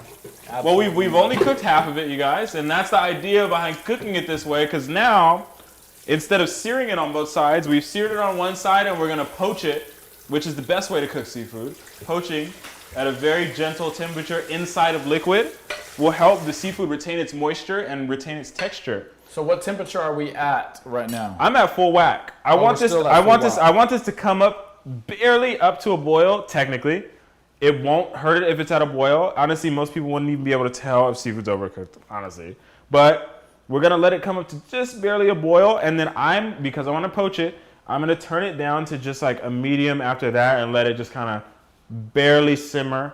Once I see that my shrimp are done, it's done. That's it. Okay? So we're just Does that looking make for sense, color guys? in the shrimp, like just a little No, melanated we're looking shrimp, for shape and texture and bounce. This shrimp is almost done already right here. Good rule of thumb with shrimp. Let me just put this in before Fallout Boy happens. When it's shaped like a C, what do you think C stands for? Crip. Not crip, fool. It stands for cooked. C is for cooked. If your shrimp is like this, like an O, guess what the O stands for? Overcooked. Yes, Ryan, it stands for overcooked. So Overcooked. we want to look for a C-shaped shrimp. We want to poach it gently. Do not boil this. It should never reach a boil. Same thing with your scallops. Take care of these things. This is expensive seafood, you guys. Don't overcook it. Cook it gently. When it comes up to almost a boil, turn it down immediately. Let it poach. Okay? I feel like I missed a Alyssa's step. asking about the corn. Okay, well, you missed a step, Chaney. Let's Talk to catch me. you up. Where you at? What'd you miss? I'm a saute her. Take long. What you got in your pot? I didn't see you add the sausage, so I must have missed that part. It's okay. Sausage is supposed to get sauteed with the rest of the vegetables. It's sweated down. It's fine, though. It's already cooked sausage. The sausage is not raw. If you missed that part, you could just throw it in. Luckily, the gumbo broth that we gave you guys you could literally put Oscar Mayer wieners in that gumbo broth, and it would still taste like gumbo. So we did the heavy lifting for you on that part. Don't worry. Throw your sausage in. Make sure it's cut nice and small, and throw it in. It's already fully cooked. Look at this. At this point, barely starting to simmer. Turn it all the way down to low. I feel like this is that part in the boxing match where the trainer comes over and he's about to, you know what I'm saying? Let me get this real quick. I'm going to get you with a little, this too. You know what I'm saying? Season finale, guys. It's Finale. been a marathon. We got to get through this. It's been a marathon, you guys. Let me tell you, I just want to talk to you guys just briefly about what yesterday was like. I went to the kitchen that we normally prep at, and the power was out. That's how season 2, episode 9 started. We had to pivot and figure out where we're gonna cook at. So since yesterday morning at about 7 a.m., it's been a marathon, but we are here. Shout out Nipsey. Marathon We're here. continues. We're here. We made it, you guys. We are making gumbo. Real quick, Smells chef, wonderful. when our shrimp is full crip and full C, we can Crip. turn our heat off? I would suggest turning the heat off, or to very low. When the heat's super low, it's still just gently poaching. So you don't have to really worry about it overcooking. Like, you know, mine are like C status. We got C's in here. I got a couple O's in here. Honestly, I can't even front with you. I'm gonna actually just turn mine off. Auntie Wanda's asking, when can we put the gumbo file in? Gumbo file. Oh, I mean filet, I think is what she meant. I think she means the broth. I think we must be talking broth. If she's talking about actual gumbo filet, which is It's ground not happening sassafras leaves, that should only go on at the end if you're gonna add it. Okay. I implore you though to taste the gumbo because I've already added sassafras to the broth. I implore you to taste it before you add extra stuff to it. So please. when I said file, You what I sounded meant like a was stew. filet. Yes. I am reading off the teleprompter. I'll read anything off the teleprompter. Black Ron Burgundy. Black Rock Burgundy out here. Did you put the? All right, guys. My gumbo's done. Chaney, what's up? One more again, Chaney.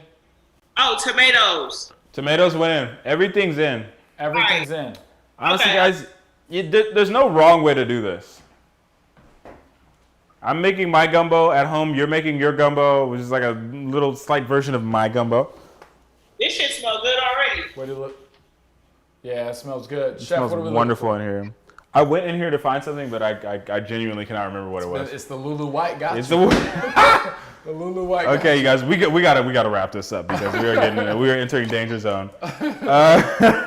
So last final step. Oh, the top for this. The top. Yeah. I want to keep it warm, so I'm gonna put top on it. There it is. So at Ryan's house, there's pots. We got tops in the pots. Beautiful. Shout out Vanessa. Yvette Flames off. Oyster. This should be light, brothy. It's not gonna be a thick gumbo, you guys. Sorry if that's what you were looking for. That's not Byron's gumbo. We'll taste it at the very end. Season it, adjust seasoning. For the crab salad, that's gonna go on a toast. We have our corn in the bowl. Crab literally goes directly in.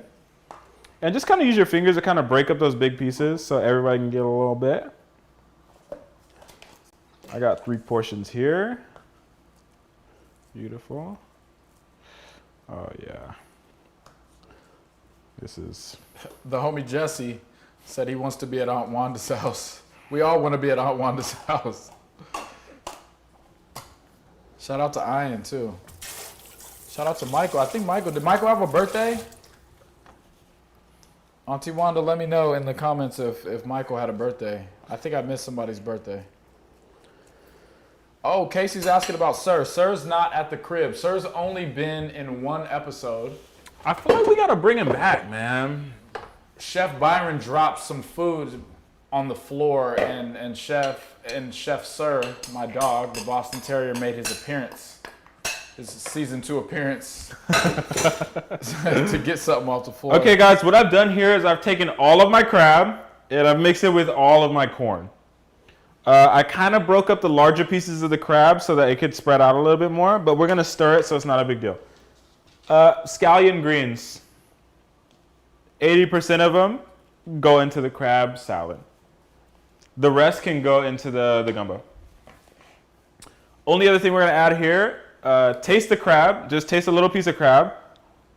It's already kind of salty from the seawater, but I'm gonna add a little bit more salt. Just a little bit. Last component, The only thing nice, delicious raw olive oil. The only thing I didn't get in my What's packet up? was scallions. You didn't get what? I didn't get scallions in my packet. Are you serious? Scallions? Yeah. Like the onions? Yeah. Green onions wasn't in there? Oh, onions. Yeah, I'm sorry. I got green onions. Yeah. Bad. Yeah. That's the green onions. We just call it scallions because it sounds fancy. It's the bougie. Last Supper has a little bit of bougie in there mixed with the hood. I'm trying to take this thing home, you guys. Crabs in here, scallions in here, olive oil, salt. Wouldn't hurt to add a squeeze of lemon. I know we're at Ryan's house, so he probably doesn't have that. We got lime. No, we're not adding lime. Do not add lime to this. Lemon would be kind of nice. Little hit of vinegar, little rice vinegar would help. Add a little acidity to there. But we're just gonna give this a nice solid mix.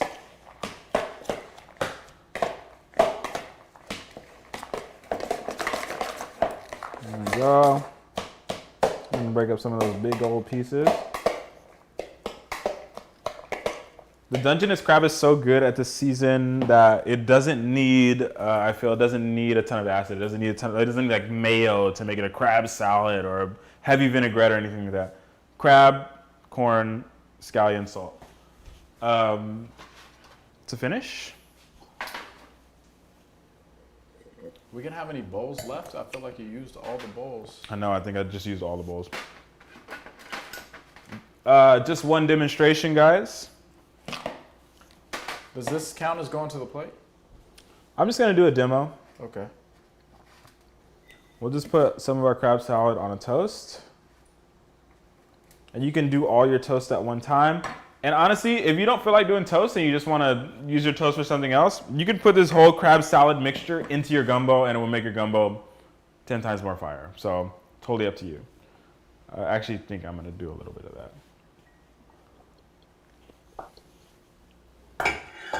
Other than that, guys, I think it's time to... Is it time to go to the plate? For the last time in season 2, is it time to go to the plate? Wow, this is special. I see what I'm doing here, guys? I'm adding a little bit of my corn crab mixture to the... just a little bit. Everybody, it's time to go to the plate. And you know what that means. Even though it's the finale, we're still gonna stay strong and stay true with what we always do. We're having our plating competition. We wanna see your creativity. Whether it is a masterpiece or a beautiful mess, we want you to take a picture of it. Take that flick. We need you to put that on the gram. We need to put it on the feed and the story. Your feed, I promise you, your aesthetic is not that fire. You can put. What are you shooting them, bro? You can put. You can put this on there. I promise it won't mess up the whole vibe of what you have going on. I promise you. So tag Last Supper Society. Let's also tag social_life. That's Chaney, so she can see what you guys did too. And we want to see it. Hashtag the cook-in. You guys have trouble with that. It's been 18 episodes and you guys continue to have trouble with that. So we're gonna work with you. Where's the scallion grains going in? The cook-in. At Last Supper Society, at social_life. And the winner of the plating competition will win Dinner on Us in season 3, episode 1, which is gonna be crazy, which will launch at the end of September. And we're moving to Saturdays, y'all. Because remember when we launched, it was in February and nobody had nothing to do on Fridays because we wasn't going to work. Now we're moving to Fridays since people are back at work. We're moving to Saturdays, excuse me. So you guys have time to come pick up your meals and we can tap in with more of you guys and give the experience to more of you guys. So moral of the story is take a flick, make that flick fire, post it on the gram, story and feed. Tag Last Supper Society, tag Chaney Turner at social_life and use hashtag the cook-in. We appreciate you, we love you. Thank you so much. This is the last time we're doing our plating competition for season 2. You guys tapped in with us for 18 episodes and you're the truth for that. For sure. So let's see it. Plating music was right. I am stalling. Plating music. Byron fought hard for plating music. We got plating music. I don't know. What are we playing right now? Shout them out. Not saying it. You're not saying it? You don't want to shout them out? No. We don't want to give them love, apparently. No song IDs over here, you guys. Sorry. We tried to get Matt Callie's new album. Matt Callie's in album mode right now, by the way. Matt Callie, who is one of our shooters, the mastermind behind that beautiful sip segment you saw today. This rice smells so good. Yeah. I just want to thank he's in album mode right now. My best friends, Anita, my girl, Demetria, Ryan, E-Man, everybody that's coming out. And of course, big major shout out to East Oakland Collective. Feed the Hood is tomorrow. Like I said, Town Biz has supported Feed the Hood in the past. We're going to continue supporting Feed the Hood in the future. Find out how you can support. And I went ahead and I put my crab in the mix because I'm going to. There you go. Hey. I did a little remix for mine, and I had the bread, so I'll share the picture. I did hashtag cooking and tag everyone else. And I had a great time tonight, y'all. Chaney, you were so fire. We can't wait to see and show the audience what your final product looks like right here. Do you have anything else to share with the people? I mean, we are in times that are unprecedented right now. You are a leader not only in Oakland, you are a leader among us in general. That's why we wanted to make sure that we shared space with you. Do you have any words for us? Just anything to share?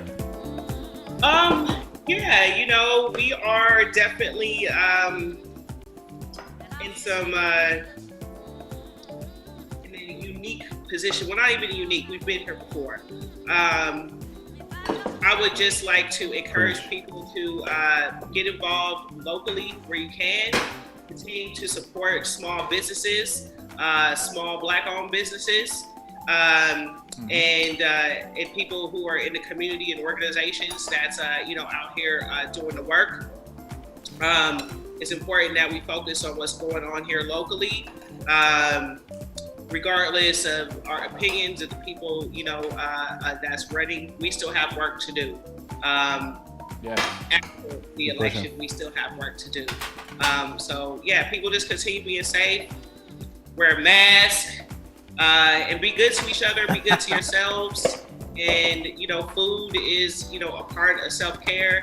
And I'm just glad, like I said, I was able to, be a part of this and learn some new recipes and whatnot. But yeah, thank you, Ryan and Brian, for doing this. It was really dope. No, you are dope. You know what I mean? We appreciate you. You have been a consistent leader, not only in your community, but setting examples for what we can do locally that has reverberations nationally and has real lasting effects on effectuating change. So we really do appreciate you tapping in with us. We see you getting your rice in the bowl. We really want to see what Chaney with the chef hat is gonna throw down. Like we're gonna have you put it up to the camera, and we're gonna put it to the test.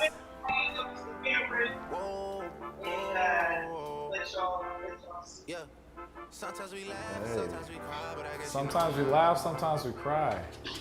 Shout out to Drake one time. I don't remember queuing up Drake for my plating music. But he's in here though. He's in here. He made it in. He snuck in. That's Josh. So we know it's Josh. I know it's Josh. I know it's Josh. Sneaking Drake in. Luckily, he's a Stone Island fan, so I fuck with Drake. I mean, mess with Drake. Mess with Drake. We good. Hey, there's no. All right, guys. We've done it. We've done it. Everybody in the chat, let us know how you're doing. We want to see it. Please take a pic before you dive in. We know you're hungry.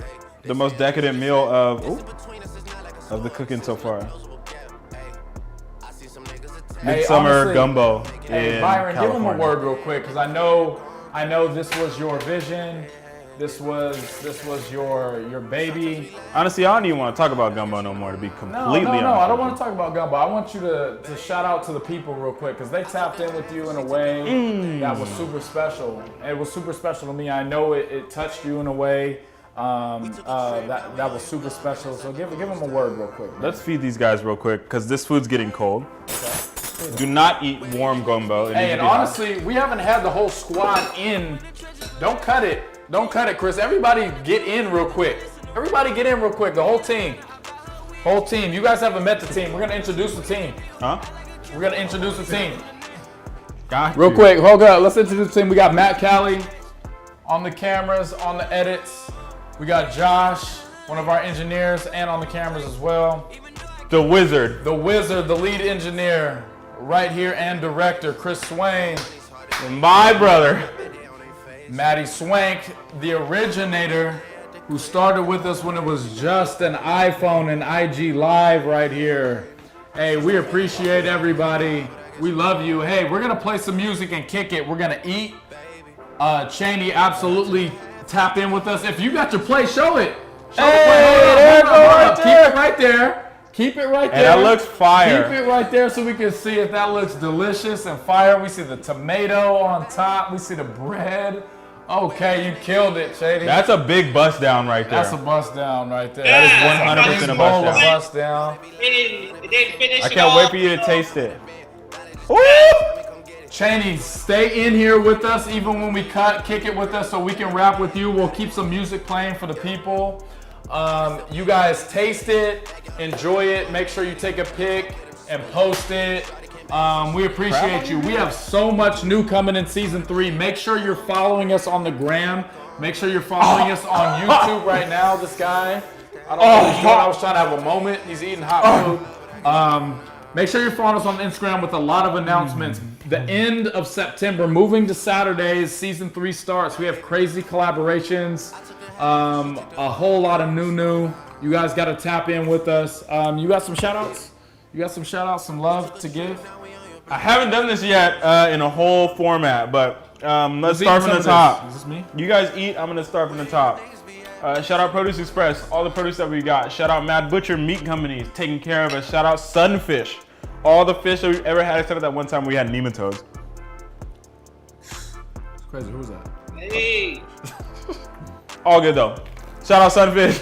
Shout out Lutney Way. Shout out Cork District for the aprons. Shout out Crocker Cutlery. Ooh man, I've had way too much wine. Crocker Cutlery for the knives. You keep me sharp, bro. I really appreciate that. Shout out my sous chef Matt Besa, his right-hand woman Mary. You guys have been invaluable this whole time. I don't know how I would be doing this without you. Shout out Mom, Pop, if you guys are still watching, whole fam out there. And then shout out the whole African diaspora for creating a dish like this that I get to share with you guys on this crazy ass idea called This Weekend. Looking forward to seeing you guys in season 3. We're gonna take a break for about a month, and I'm gonna drink a lot of wine. My birthday also happens to land in this month, so September 8th? September. What's that sign? No sign. So what's that sign? No Virgos out here, baby. You know what I mean? But my birthday lands in that month. We're gonna have a full month of recharging, relaxation, and just revitalizing this whole concept and coming back to you with something that you've never even expected. So, cheers, guys. Thank Shout you. out my mom, my dad, my whole family. I love you guys. You want this? Shout out to you. Shout out to you guys who supported us. We would be nowhere if you guys didn't believe in this experience, if you guys didn't enjoy this experience. Whether you tapped in with us for day 1, caught up with us in the middle, or are just joining us now in the finale, you guys are the reason we're here. We treat every meal like it's our last. Tomorrow's never promised. We encourage you guys to do the same.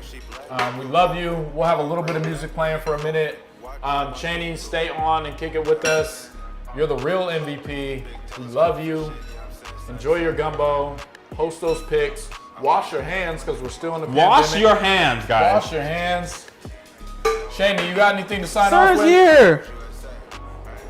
Sir. Chaney, any parting words from you, Chaney? Kind of snacks on the ground for sure. Yes, wash your hands. I hope nobody was cooking with unclean hands. And yeah, just enjoy y'all weekend. It's hot as fuck. I know that folks will probably, try to go out, just be safe, social distance, do what you need to do. And thank you to the ancestors who brought us this meal and this dish and tradition. And shout out to technology, keeping us together while we're apart and all of those things. And I'm about to dig in and enjoy this bowl. And much love to everybody who tuned in and supported us. Make sure you follow the East Oakland Collective, Town Biz. You can also find me personally at social_life or on LinkedIn at Chaney Turner. Appreciate you, Chaney. We're out. Shout out Chaney. I don't know what that was.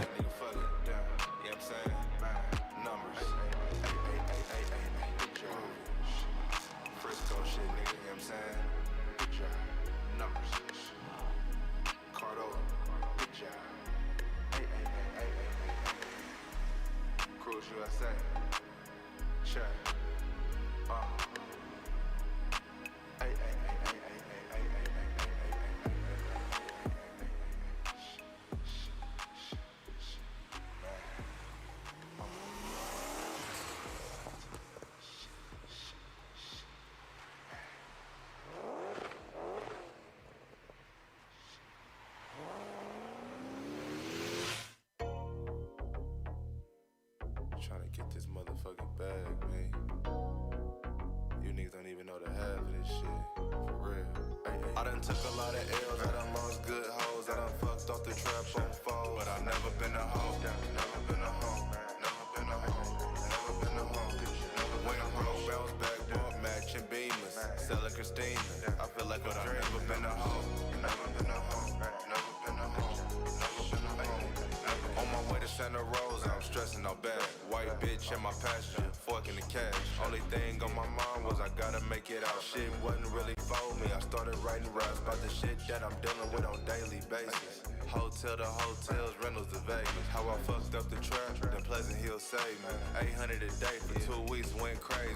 This around the time when I copped the 650. Trunk full of red bottoms, pocket full of 20s. I had a square bitch that I love for real, but the game, I couldn't give it up for real. Got addicted to the bitches, money and cars. I never did a scam, paid cash for all. I'm him, and everything I say is legit. Moving, grooving, keeping it lit. I done took a lot of L's, I done lost good hoes, I done fucked off the trap on foes. But I never been a hoe, never been a hoe, never been a hoe, never been a hoe. When I'm broke, bounce back, bought matching beamers, selling Christina. I feel like I've never been a hoe, never been a hoe, never been a hoe, never been a hoe, never been a hoe. Woke up in the morning and made me some tea. Bought the bitch a rollie for no damn reason. Mackin'. It's levels to this shit. You can't just take, gotta elevate the bitch. My bitch rock Chanel when the latest Dior. Summer field trips we can hit for sure. We used to hit Benny Hunters 4 times in a week. $5,000 in my True Religion jeans. Beastin'. I had a spot at the Meridian. Punk bitch keyed my car, I was trippin'. But fuck it, I went and made that claim. I came up and repainted the whole thing. Then I bought some shoes, then hit the blade. I parked my shit outside of Mason Cafe. I'm having some thoughts, I'm thinking about the game and how shit probably ain't gon' ever be the same. I done took a lot of L's, I done lost good hoes, I done fucked off the trap on foes. But I never been a hoe, never been a hoe, never been a hoe, never been a hoe. When I'm broke, bounce back, bump, matching beamers, selling Christina. I feel like I've never been a hoe, never been a hoe, never been a hoe, never been a hoe, never been a hoe. And bitch, I can't make this shit up, fuck you mean. You know what I'm saying? Every real nigga gon' feel this off top. And shout out to them real bitches too. Straight up. Numbers. Good job. Cardo was heavy. Cruise USA. Straight to that bag.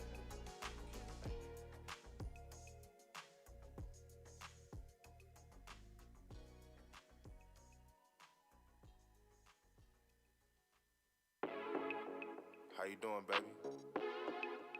You looking real beautiful today. That's good, tap in. Just pull up on me, I mean, it ain't really shit to do. You know what I mean? We can go hiking or something. Something very peaceful, you know what I mean? What's happening? Tap in. I've been wanting this bitch for a minute. The bitch tapped in, so I'm cleaning off my rims. Make sure my white tee crisp. I'm going to her crib, so my 4-5 with me. A nigga gotta stay on his toes. Is the bitch really single? You never really know. Off top, I took that chance. She cooked the nigga dinner, then the nigga got the pants. Now I'm back in my 5.0. Took the lock off the steering wheel, it's time to go. This for the girls in San Ho. Stocked in Modesto, she choosing for sure. Bitch, drink a smoothie, do some yoga. And make sure it don't got an odor. Me Me and Kilo used to sit him down in the V. On my mama, I was 19, whipping 550. All the trap niggas gon' feel this. Non-fiction, I really live this. Take the top off the vet, then I swing the shit. I really just be macking, I don't need the bitch. Sipping blue label, my life is a dream. Styling, profiling, keeping shit P. The hoe never met another nigga like me. Hunters Point field mode to the VG. I'm up early in the morning, lighting up a deuce, sipping champagne mimosa with that organic juice. Staying healthy on the bench like my nephew Larry June with some project niggas. So you know we pay dues, yeah, I put in that work. Do I make it look easy? Do I get money? Is that fat meat greasy? Pull up on the breezy, ask her what it do. I'm out here chasing blue strips, bitch. What about you? You can hop up in this phone if you're really with the shit. If she not about $1, I don't really need the bitch. I really just be macking, trying to motivate her. A boss, not a captain, so I ain't trying to save her. Never been a hater, I'm more like a gangster. I rep that RBL in the city of them players. Frisco, you gotta pack a pistol. Stay away from sucker shit and stay up on your tiptoe. All the trap niggas gon' feel this. Non-fiction, I really live this. Take the top off the vet, then I swing the shit. I really just be macking, I don't need the bitch. Sipping blue label, my life is a dream. Styling, profiling, keeping shit P. The hoe never met another nigga like me.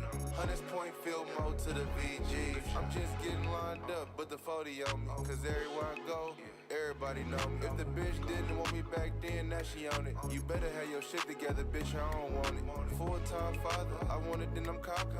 Took the pen off the chop, automatic whop. Now I'm off to Vallejo, cause the bitch pay more. Check trap, then a nigga dipping like queso. Back to the motherfucking city. I crossed 2 bridges, my black bitch with me. When I get that cash app, I dance like Diddy. Pineapple smoothie, my whip so shitty. I don't need shit from a nigga, I'm a boy. I like candy on my motherfucking toys. Skirt, swinging, mobbing, numbers, running up commas. Good job. All the trap niggas gon' feel this. Non-fiction, I really live this. Take the top off the vet, then I swing the shit. I really just be macking, I don't need the bitch. Sipping blue label, my life is a dream. Styling, profiling, keeping shit P. The hoe never met another nigga like me. Hunters Point field mode to the VG.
Slow